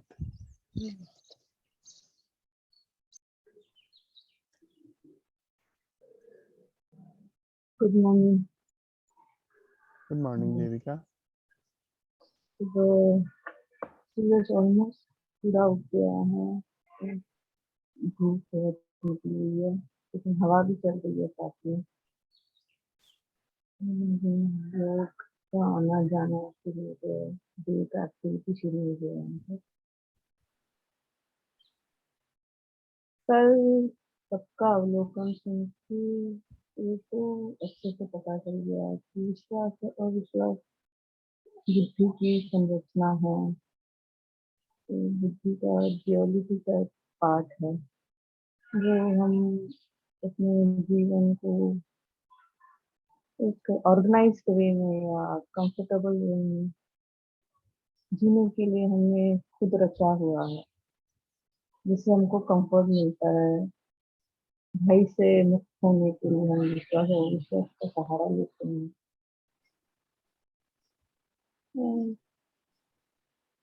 वो तो ठीक हो गया, और ये प्रश्न के साथ भी बनी हुई है। मुझे आपसे एक बात पूछना था, जब इतना हमको समझ आ गया है विश्वास विश्वास तो हम हैं जिसके साथ हम जी रहे हैं, उसको लेके जी रहे हैं। कसुरमता जी ने कबीर जी के गीत गाया था, तो उन्होंने एंड में कहा था, मैं तो हूँ विश्वास में। तो यहाँ पे वो विश्वास शब्द का क्या अर्थ निकलता है, आप मुझे बताएं।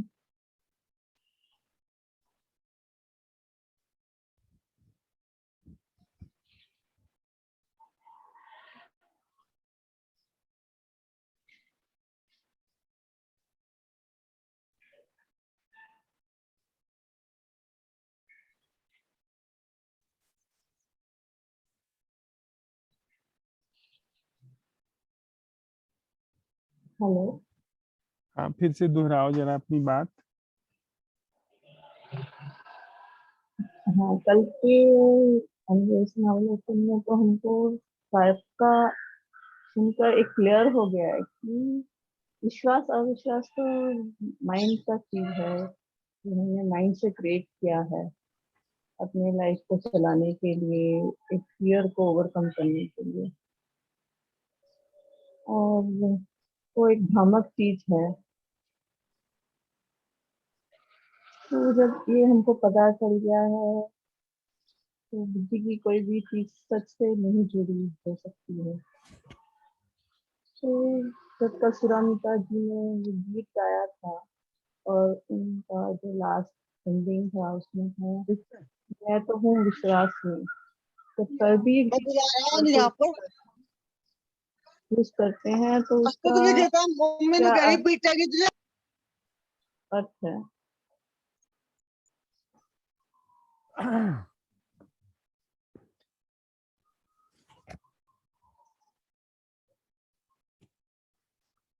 कभी कभी देविका हम अर्थ शब्दों के साथ बड़ा अनाचार कर देते हैं।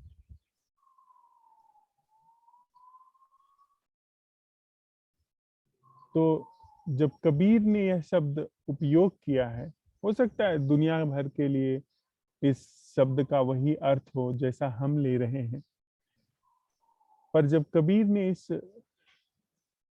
शब्द का उपयोग किया है कि मुंह को कहाँ ढूंढे बंदे, मैं तो हूं विश्वास में, तो कबीर की पूरी जीवन संरचना को ध्यान में लेना होगा कि वे किन किन चीजों में उनका विश्वास नहीं है और उनका विश्वास कैसे निर्मित हुआ है, वह बात जरा ख्याल में लेनी शुरू कर लेनी चाहिए। जैसे कबीर का आता था एक दोहा है, जब मैं था तब हरि नहीं, अब हरि है मैं ना है। अगर इस वक्तव्य को भी आप सामने रख करके उनका यह वक्तव्य लेते हैं कि मैं तो हूं विश्वास में, तो बात समझ में आ जाती। वह क्या मनोदशा है जो मैं को मिटाने के लिए बिल्कुल राजी हो जाती है, जिसने मैं की समूची संरचना की व्यर्थता को देख लिया। कबीर का एक और दोहा है ना कि प्रेम पियाला जो पिए शीस दक्षिणा दे। अगर प्रेम का प्याला पी रहे हो तो सिर की दक्षिणा दो। लोभी तो ना दे सके नाम प्रेम का ले। यह बात भी जरा समझ लेनी चाहिए कि जब वो कह रहे हैं तो कैसी उनकी अंतर्दृष्टि है जो सिर को उतार करके ही प्रेम को पीने की बात कर रही है। उनके विश्वास में जिसमें अपना पूरी की पूरी तरीके से अवसान है, फिर वो विश्वास की बात कर रहे हैं। अपनी वो विश्वास नहीं कर रहे हैं, वह विश्वास। तो उनका अर्थ और हमारे अर्थ में बुनियादी अंतर है। हमारा तो पूरा जीवन ही विश्वास अविश्वास पर चल रहा है और उनका सारा जीवन ही मिट गया है। जो बचा है वह विश्वास है। वो इतना गहरा विश्वास है कि वो मिट भी जाए, वो मिट गए हैं तब भी उनका विश्वास नहीं खोया। और हमारा जो विश्वास है जरा सी बात पे खंडित हो जाता है।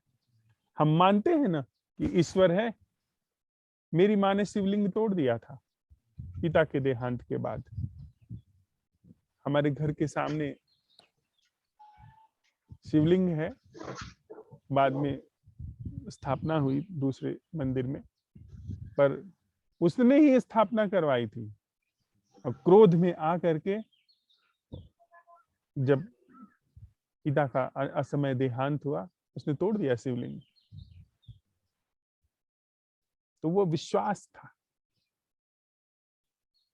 वो विश्वास था जिससे कि हालांकि टिका नहीं, उसने फिर दूसरा स्थापना करवाई।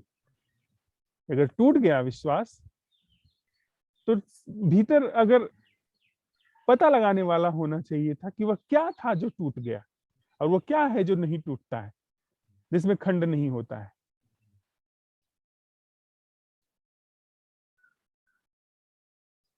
तो उसकी बात है।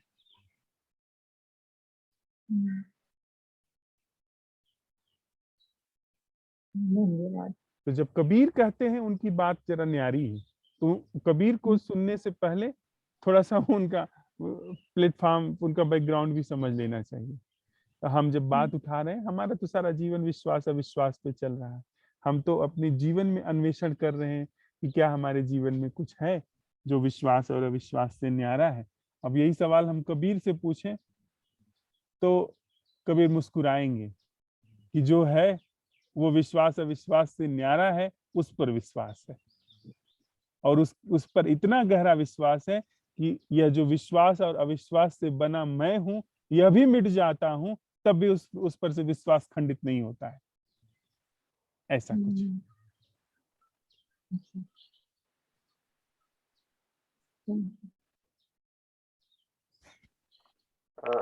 सर नमस्कार, बीच में बोलना चाहूंगा, इस बारे में कुछ आया। हाँ दिलीप। सर ये समझ में आता है कि महापुरुषों के उद्धरण लेने किस तरह से गलत जा भी सकते हैं, जब तक हमें स्पष्टता नहीं हो क्या बोला जा रहा है और किस सेंटर से बोला जा रहा है। अगर उनके उद्धरण लेकर हम उस तरह से उनको फॉलो करने लग जाएं तो हम और भी गहरे भटक सकते हैं, और भी ज्यादा भ्रम में पहुंच सकते हैं। हाँ, पूरा संदर्भ अगर न ख्याल में हो तो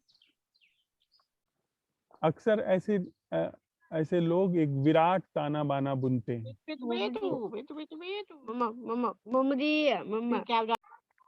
प्रमिला जी माइक ऑफ कर लीजिए। सर कबीर पंथियों की हालत देखकर ऐसा ही लगता है, मेरे ख्याल में है, मेरे नोन है कुछ, तो उनकी हालत देखकर ऐसा ही लगता है कि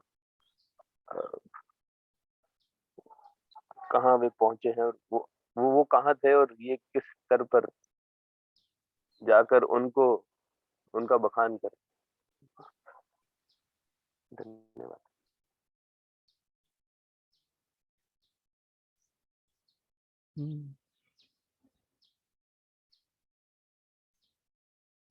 thank you Dilip, thank you Devika.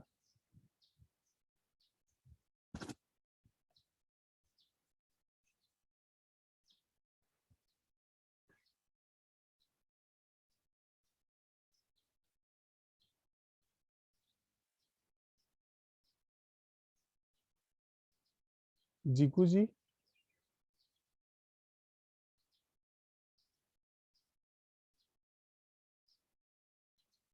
लता,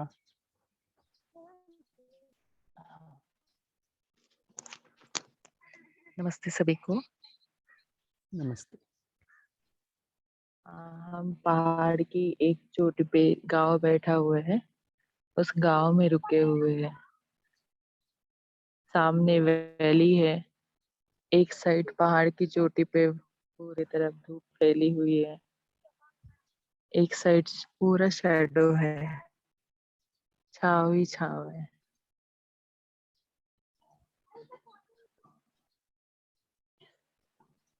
जब हम इन सारी चीजों को अभी देखते हैं, विश्वास अविश्वास के बारे में बात करते हैं, ये तभी तक रहता है जब तक हम खुद को नहीं देख लेते हैं। जब हम एक बार खुद को देख लेते हैं, एक बार खुद के सेंटर पे स्थित हो ही जाते हैं, उस समय फिर ये विश्वास अविश्वास वाली चीजें कोई काम नहीं करती, सिर्फ हम देखने वाले होते हैं। सब कुछ सिर्फ देखा जाता है, क्या हो रहा है क्या नहीं हो रहा है, एक्शन रिएक्शन, क्या अच्छा है क्या गलत है, कौन क्या कर रहा है, ये चीजें बिल्कुल मायने नहीं रखती। सिर्फ आपने देख लिया, बात खत्म हो जाती है वहीं पे। धन्यवाद। बात खत्म होती है या वहां से बात शुरू होती है? देख लिया जाता है, पर उसको ऐसे गुन्ना बुनना नहीं होता है फिर वहां पे। हाँ, मैंने यह देख लिया कि मेरा जीवन विश्वास और अविश्वास के ही चंगुल में फंसा हुआ है। जिसे भी मैं जीवन जानता हूँ वो सिर्फ विश्वास और अविश्वास पर है, अविश्वास और अविश्वास पर जीना झूठा है। तो वहां से तो कहें तो पहली बार जीवन की खोज शुरू होती है। भीतर भीतर उसका भेदन शुरू होता है कि वह जीवन क्या है जो विश्वास अविश्वास से न्यारा है। क्या यह भी हम कह सकते हैं? हाँ, देखने के बाद जब हमें ये झूठ के बारे में पता चल जाता है, उसके बाद से रियल में देखना स्टार्ट होता है। तो उस देखने में क्या आ रहा है लता? क्या उस देखने में जागरण है? हाँ, और विश्वास और अविश्वास की जो हमारे भीतर संरचना चल रही है वह गलनी शुरू हो रही है? हाँ, जो सातत्य निर्मित है वह पिघलना शुरू हो रहा है? हाँ। परीक्षण करना इन सारी चीजों का।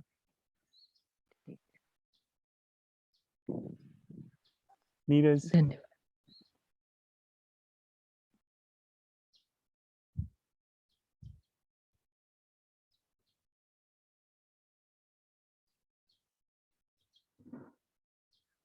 नीरज आप हैं? हाँ नमस्ते भैया। नमस्ते। वो साइड में ही इनकी झगड़ा हो रहा था कुत्तों का, तो इसलिए उठ के चला गया था मैं।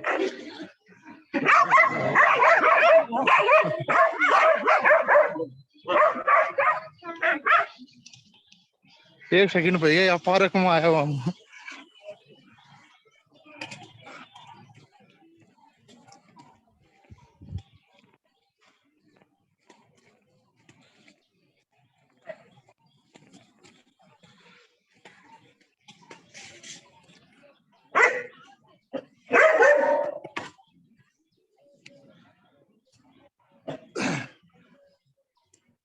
पार्क में आया हुआ हूँ भैया, और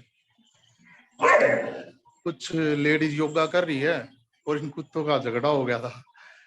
और विश्वास और अविश्वास का तो कल भैया बताया था, उस पर अन्वेषण किया था पूरे दिन, और फिर आपने भी काफी देर उसके बारे में चर्चा की थी। तो नया तो कुछ नहीं है, लेकिन ये है कि रात को जैसे आपने पर्सन के लिए उस पर छोड़ा था, तो उसके बाद तो पूरा दिन सोया नहीं था, लेकिन फिर भी सोने से पहले मैंने अन्वेषण किया बैठा। तो और आपने बता ही रखा कि वो उत्तर हमें नहीं आएगा कि विश्वास और अविश्वास से मुक्त जीवन क्या है। लेकिन हाँ, एक चीज साथ में घट रही है कि जो भी चीज आप बता रहे हो उसके साथ करने से अपने साथ जो ठहरना होता ना, एक अकेलेपन में बैठना, वो हो रहा है। और एक साथ में चीज कुछ भी थोड़ा आनंद आने के साथ साथ ये होता था ना कि हाँ मैं ऐसा करूंगा, अब मैं ऐसे करके रहूंगा, वो चीज दिखाई दे रही है साथ साथ में जो उठ रही है।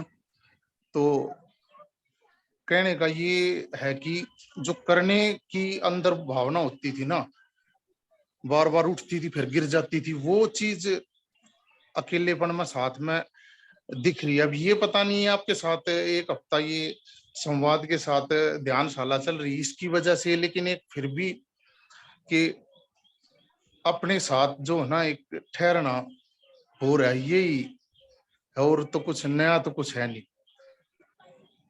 बस यही चलता रहे नीरज, बहुत अच्छा है। और एक कल भैया के साथ जैसे कुछ बात हो गई, तो उसके साथ साथ मेरे अंदर ये आ जाता था कि मैं ये कर सकता हूँ, मैं इसके ऊपर डिपेंड नहीं हूँ, कुछ भी नहीं हूँ। लेकिन एक सच में कल एक चमत्कार सा हुआ कि उसी टाइम में जैसे अंदर ये आती थी ना कि मैं, उन्होंने कहा कि तेरे में ये कमी है। उन्होंने ये बात पता नहीं कितने बार मेरे साथ दोहरा रखी है, मेरे दोस्त हो। लेकिन कल मैंने पहली बार मतलब ऐसा किया कि मैंने वही उसी टाइम बैठा, मेरे अंदर क्या घट रहा है, उसके प्रति क्या विचार चल रही है वो देखा। पहले मैं ये रहता था मैं, हाँ यार ये कमी है मेरे अंदर, मैं बेकार हूँ, वो भी गलत है, उसकी भी इतनी कमी है लेकिन उससे ज्यादा मेरी है, और अब मैं ऐसा हो जाऊंगा।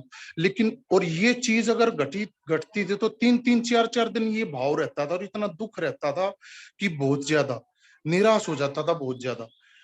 लेकिन अब कल उसके बाद वो उठी और उसी टाइम वो खत्म होगी, और साथ में मतलब मैं उनके साथ बैठा हूँ। वो ऐसा नहीं होती कि दिखावा हो जाता है, एक मन का एक आधार या साइड में दिखा कर पूरा एक पॉइंट खड़ा कर देता, और ये दिखाता था नहीं सब ठीक है मैंने देख लिया। वो अपने आप एक खुशी का वो हो रहा था कि उसके प्रति मेरा एक विचार नहीं आ रहा था, आ रहा था तो उसी टाइम में वहीं पर मौजूद होता था। अब मुझे नहीं पता ये क्या है कैसे हो रहा है, लेकिन हाँ, और जो भी मैं कुछ करता हूँ वो मैं पूरा ही करता हूँ, ऐसा कुछ है परमात्मा की दया से, चाहे वो कुछ भी हो। बस यही है भैया। अच्छा है नीरज, बस जो खुशी आ रही है इसे जमा मत करना, आ रही है आने दो, बहने दो। जो भी कुछ समाधान दिखाई पड़ रहा है, आता है, घट रहा है, फिर निकल जाने दो, फिर और गहरे समाधान आगे बढ़ेंगे, आएंगे। उनको अगर कोई चीज जमा करनी शुरू कर दोगे तो फिर जो नई चीज है उसके लिए जगह नहीं मिलेगी। बहते चलो, प्रश्न को उठाए रहो और बहते चलो। नमस्ते। धन्यवाद नीरज। प्रमिला जी। नमस्कार सबको। धूप आ रही थी तो मेरा बेटा आ गया है अभी और उसने ये व्यवस्था कर दी है, तो मैं ऐसे ही आई हूँ। कहना ये चाहती हूँ कि थोड़ी देर में अभी जैसे इस वक्त हूँ, मैं ये मस्ती कर रहा है, अच्छा लग रहा है, तो एक खुशी सी है। इसके पहले इतना बहुत ही परेशानी सी हो रही थी। जिसे कहते हैं वो दुख अपनी ओर खींच लेता है ना, बिना वजह ही, पता नहीं क्यों, तो ऐसा बार बार होता है। जब ये पल चले जाएंगे तो फिर वही ऐसा लगता है जैसे पैर पकड़ के खींच के अपनी ओर लेके चले जा रहा है। तो वो अवसाद में बार बार गिरना क्या और क्यों, कि हमारी आदत की वजह से हम बार बार वहीं खींचे चले जाते हैं। कुछ समझ में नहीं आ रहा। ठीक है प्रमिला जी, धन्यवाद।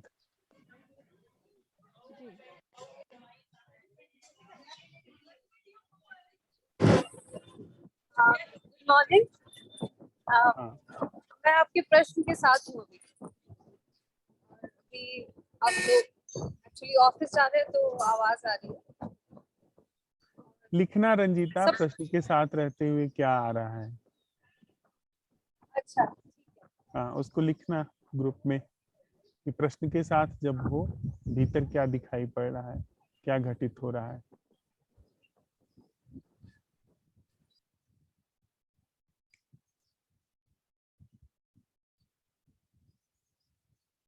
शरद।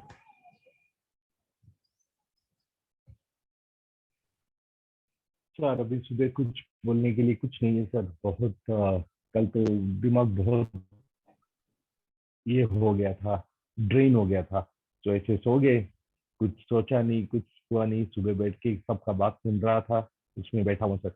अभी शाम को बात करेंगे सर, मेरे से कुछ निकला तो।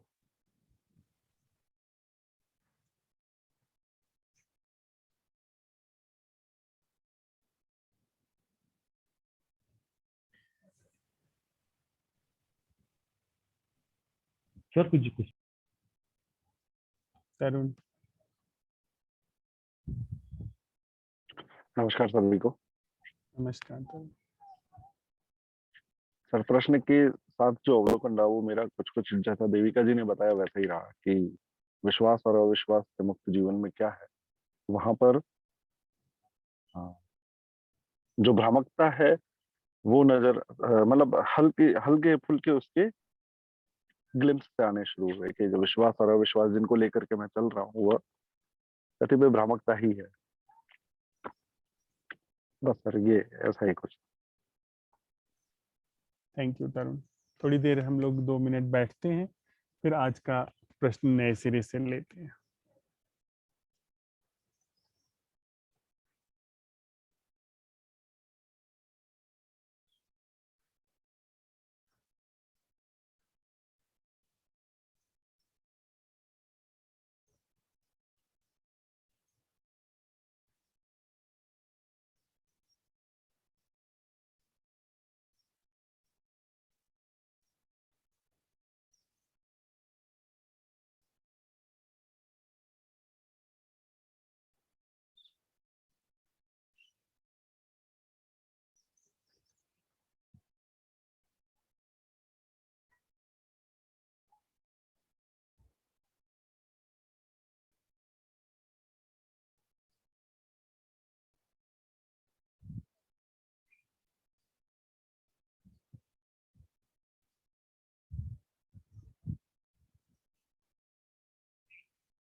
Gurukul say excuse me sir.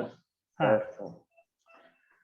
Sir आप हम लोगों से बहुत प्रेम से बात करते हैं, बहुत, आपकी आवाज बहुत सॉफ्ट है, कोमल है, और आप कोमल हृदय ही है, ऐसा मुझे लगता है। और ये बात करना, मेरा भी इस चीज में विश्वास है कि किसी भी व्यक्ति से ऐसे ही बात करनी चाहिए। इसमें सामने वाले को खुल के आने का पूरा स्पेस मिलता है। ठीक है सर, लेकिन उस स्पेस का दुरुपयोग करने की हमारी एक टेंडेंसी रहती है। आज अगर हमें स्पेस दे रहे हैं आप, तो हो सकता है हम उसको ऐसे हल्के में लेते हैं। जैसे होता है ना, क्लास में एक मास्टर है, वो बड़े सख्त हैं, उनकी क्लास में आपको होमवर्क करके आना ही आना है। अगर वो प्रेमपूर्ण रहेंगे तो हम, अगर उन्होंने हमें इतना स्पेस दिया तो हम खेल गड़बड़ कर देंगे, नहीं आएंगे होमवर्क करके, कोई भी एक्सक्यूज देंगे, हमें पता है वो इतने प्रेमपूर्ण है कि स्वीकार कर लेते हैं। तो सर ये आप, पता नहीं ये क्वेश्चन कितना जायज है, पर ये कैसे हो पाता है, ये व्यवहार में आपके कैसे उतर पाता है कि मेरे को कहाँ तक प्रेमपूर्ण रहना है, कहाँ सख्त नजरिया रखना है? क्योंकि ये दोनों चीजें मैं अपने विश्वास से ही ऑपरेट करता हूँ। किसी से व्यवहार कर रहा हूँ तो वहां मेरा ये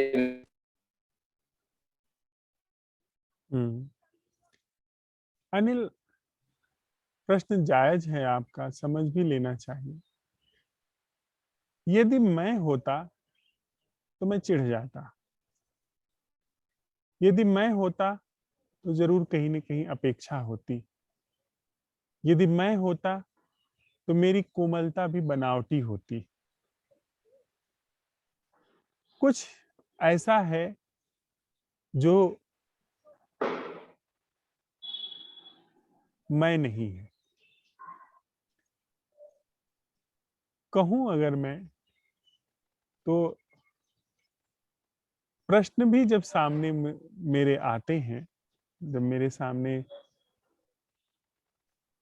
कोई भी आप सवाल रखते हैं, तो मुझे इतनी भी जल्दबाजी नहीं होती है कि अपने ज्ञान के पिटारे से ला करके इनके प्रश्न के पूरा होने के पहले ही उत्तर तैयार करके रखूं कि उत्तर आ जाए। कोई हड़बड़ी नहीं। मैं अपनी तरफ से बिल्कुल न्यूट्रल हूं, और इस न्यूट्रल होने में प्रश्न आता है, रिसीव होता है, और अपने आप जो उसके लिए समीचीन उत्तर होता है वो बाहर आ जाता है। यदि मैं उत्तर देने वाला होता तो बात बड़ी ओछी होती। कहाँ से उत्तर देता मैं? ज्ञान से उत्तर देता, अनुभव से उत्तर देता, कौशल से उत्तर देता।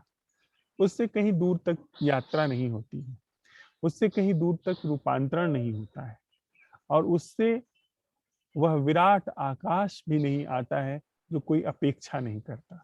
ये देखते हैं ना, इस आकाश की कोई अपेक्षा नहीं है कि इसमें नीम के वृक्ष हो कि आम के, इसमें वृक्ष हो कि न हो, कोई अपेक्षा नहीं है। इसने सब कुछ उगने के लिए अवसर दिया हुआ है, और इस आकाश का कोई केंद्र भी नहीं है। तो बस यह एक कला है, या कहें यह सारी कलाओं का अंत है। क्या है कुछ कहा नहीं जा सकता, पर उसी तरफ हम लोगों का अन्वेषण चल रहा है, जिसमें कोई ऐसा जीवन, ऐसा संबंध, ऐसा आचरण जो किसी केंद्र से ना हो। बस फिर कहाँ से होता है, बात ही बेमानी है। Thank you. जी सर, बात तो नहीं समझ पाया मैं आपकी, पर अपनी सीमाएं देख पा रहा हूँ कि ये बात मेरी समझ की तरह है। जी सर, वह थैंक यू। उतना भी बहुत शुभ है, उतना बहुत शुभ है। यदि हमें अपनी सीमा दिखाई पड़ जाए तो फिर हमारी सीमाएं अपने आप गलनी शुरू होती हैं। सीमाएं गलें तो सीमाओं के भीतर भी वही असीम है, बाहर भी वही असीम। जी सर। गुरुकुल से 4 राजकुमार लौटते थे। चारों एक से एक होनहार थे, एक से एक प्रतिभावान थे, और उन्होंने जितने भी गुरुकुल में शिक्षा दी गई थी उसका भली भांति अनुशीलन किया था, उसे भली भांति सीख लिया था। शस्त्र विद्या, शास्त्र विद्या और जितनी भी राजकाज चलाने के कौशल हैं, दैनंदिन व्यवहार की दक्षताएं हैं, वे सीख करके लौट रहे थे। दीक्षांत समारोह हो चुका था और बस अब गुरु से विदा लेनी बाकी थी। जो पहला राजकुमार था, जो सबसे बड़ा था, वो आया, उसने गुरु को प्रणाम किया और प्रथा के अनुसार उसने कहा कि मेरा फर्ज है कि मैं आपको दक्षिणा दूं, आप मनचाही दक्षिणा मुझसे मांग सकते हैं। गुरु ने कहा कि जाओ, जो तुम्हारी अपनी कमाई हो वो देना। वो झट बाहर निकला और जो उसकी निचोड़ में समझ थी, पड़ोसी राज्य को जीतने के लिए निकल पड़ा कि वह एक राज्य ही गुरु को ला करके अर्पित कर दे। दूसरा राजकुमार आया, उसने भी यही निवेदन किया कि मैं क्या गुरु दक्षिणा में आपको दूं। उन्होंने कहा जो तुम्हारी अपनी कमाई हो, जो निज हो, वह अर्पित करो, वही दे जाना थोड़ा। वह अभी बिना कुछ विचार किए निकला, प्रकांड विद्वान था और उसने एक बिल्कुल अनूठा ग्रंथ अपनी गुरु की महिमा में और अपने ज्ञान का कौशल उपयोग करके लिखना शुरू कर दिया। जाकर के एक जगह एकांत में उसने लिखना शुरू कर दिया। तीसरा राजकुमार आया, उसने यह सवाल उठाया, तो उससे भी गुरु ने कहा कि जो तुम्हारा अपना हो वह अर्पित कर देना। तीसरा राजकुमार अपेक्षाकृत अधिक होशियार था। उसने सिर्फ शास्त्र पढ़े ही नहीं थे, उसने शास्त्रों को गुना भी था, पर शास्त्र ही गुने थे, जीवन नहीं गुना होगा। उसने अपना सिर गुरु के चरणों में रख दिया कि मेरे पास यह सिर ही है मेरा। गुरु ने कहा ठीक है, जाओ तुम भी। विदा लेकर चला गया। चौथा राजकुमार आया, उसने भी यही प्रश्न किया कि क्या दूं गुरु दक्षिणा में। कुछ लेन देन की बात नहीं, बस एक मीठा आदान प्रदान है, बस भाव का आदान प्रदान है, और कोई क्या दे सकता है आपको। गुरु ने फिर वही बात दोहराई कि जो तुम्हारा अपना हो वह अर्पित करो। शिष्य वहीं बैठ गया। उसने देखना शुरू किया कि उसका अपना क्या है, क्या है कुछ वो जो निज है। शरीर निज नहीं है, शरीर प्रकृति की संपत्ति है। मन हमारी निज संपत्ति नहीं है। असंख्य संस्कारों, सुझावों, सम्मोहनों जो मनुष्य चेतना ने जिस तरीके से विकास किया है, उस तरीके से निर्मित मस्तिष्क की कोशिकाओं के द्वारा संचालित है। यह जो अभी मनुष्य चित्त है, जो मानव मन है, उसके द्वारा यह संचालित है। उसने यह भी देखा यह मन भी मेरा नहीं है। मन में क्या है मेरा? अभी कुछ भी मेरा नहीं, सब बहता आता जाता ऐसा ही है। उसने फिर देखा कि कोई भाव, आंसू, प्रेम, कुछ ऐसा उसने कहा, देखा कि यह भी मेरा नहीं है। यह सब इस संयोग का परिणाम है कि गुरु ने कुछ अनुग्रह किया है, दिया है, जिससे यह भाव सब उमड़ करके आ रहे हैं। और अंत में फिर वही बात आती है, मैं, जो कि तीसरा राजकुमार जहां तक पहुंचा था कि मैं तो अपना हूं, मैं अपना सिर अर्पित कर दूं। उसने कहा, मेरे में मैं भी क्या है अपना? यह मैं कौन सा मेरा अपना है? मेरी अपनी कमाई है। मैंने माना हुआ है कि मैं हूं। देकार्त कहता है ना कि मैं सोचता हूं इसलिए मैं हूं, न सोचूं न हूं। और यह भी पता लगाया, उसने यह छानबीन की थी। राजकुमार सब एक से एक योग्य थे, उन्होंने परीक्षण किया था, ध्यान किया था, पर इसने जरा और गहरे तक ध्यान किया होगा और गहरे तक परखा होगा। देखते हैं हम ना, एक ही कक्षा होती है, एक ही मंत्र होता है, पर वही मंत्र कोई गाता है तो कैसा गाता है, कैसा अद्भुत समा बांध देता है, और कोई गाता है तो कर्कश लगता है, शोर लगता है। ऐसे ही बाकी राजकुमार थे, और ये चौथा राजकुमार थोड़ा ज्यादा गहरा उतरा था। उसने यह देखा कि मैं भी तो मेरा नहीं, यह भी तो एक संयोग का परिणाम है। हम कहते हैं यह स्वयंभू है, पर परीक्षण करके उसने देख लिया था कि मैं भी मेरा नहीं हूं। जैसे हम लोग परीक्षण करते हैं कि मैं जैसी चीज मूल नहीं, निज नहीं, अंतिम नहीं, शुद्धतम नहीं, यह भी अपावन है, यह भी संयोग का परिणाम है, जुगाड़ है, तिकड़म है, इस तरह से निर्मित है। तो मेरा क्या है? मैं क्या अर्पित करूं?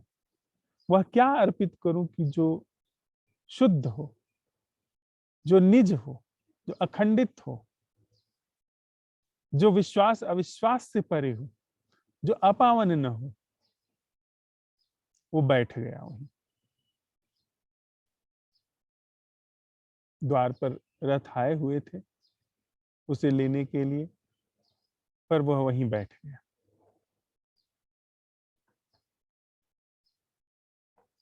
गुरु ने उसके कंधे पर हाथ रखा और कहा, जब दक्षिणा दे दी तो क्यों रुके हो? जाओ, रथ इंतजार कर रहा है। इतनी सी बात। यह दर्शन कि मेरा मुझ में कुछ भी नहीं है, मेरा मैं ही नहीं हूं, निजता का अपरोक्ष कमाई का अपरोक्ष उद्घाटन है, शुभागमन है। एक वही है जो अर्पण किया जा सकता है, एक वही है जो बिना दिए अर्पित होता है। जिस भी अर्पण में अपने हाथ हो, देने वाला हो, अर्पण झूठा है। वह अर्पण वही है जो बिना मेरे दिए अर्पित होता है। सिर भी अगर मैं देता हूं तो मेरे हाथ ही पीछे, झूठा हो गया, मेरा तो झूठा ही हो गया ना। सम्यक अर्पण वही है जो बिना मेरे दिए होता है। तो आज का हमारा प्रश्न है कि क्या हमारे जीवन में कुछ भी ऐसा है जो निज है? इस पूरी बात को, इस पूरे प्रसंग को स्वीकारें ना, अपने जीवन में हम आज सांझ की बैठक तक पता लगाएंगे कि क्या हमारे जीवन में कुछ भी है, कोई भी एक जीवन तरंग ढंग है जो कि निज है, दूसरे का नहीं। कुछ भी ऐसी निजता है जो अपनी कमाई है।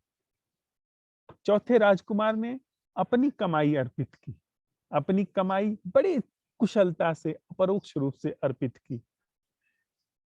गुरु कौन है? गुरु को क्या दक्षिणा चाहिए? अगर सम्यक गुरु है तो गुरु की दक्षिणा यही है, गुरु की सिद्धि यही है कि शिष्य गुरु हो जाए।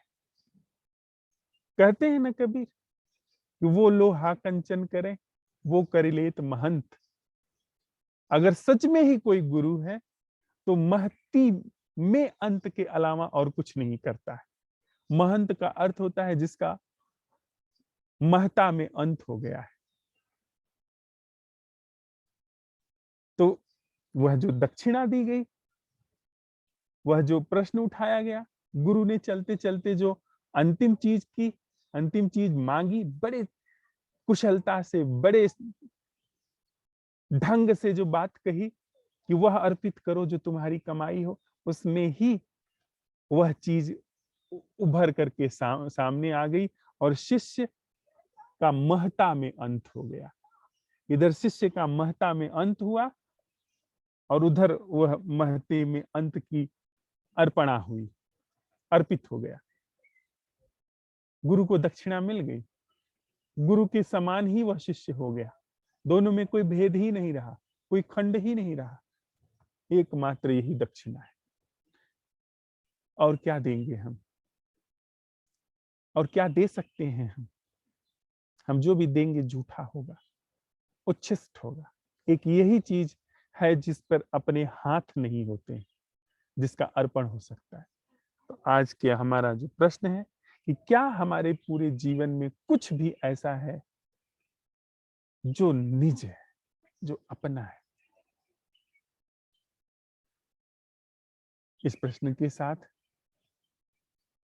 2 मिनट के लिए बैठते हैं, फिर प्रश्न दोहरा करके पूरे दिन में हम अवलोकन करेंगे, अनुसंधान करेंगे, फिर सांझ की बैठक में मिलते हैं।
क्या हमारे जीवन में कुछ भी ऐसा है जो निज है, जिसमें दूसरे का कोई हक नहीं?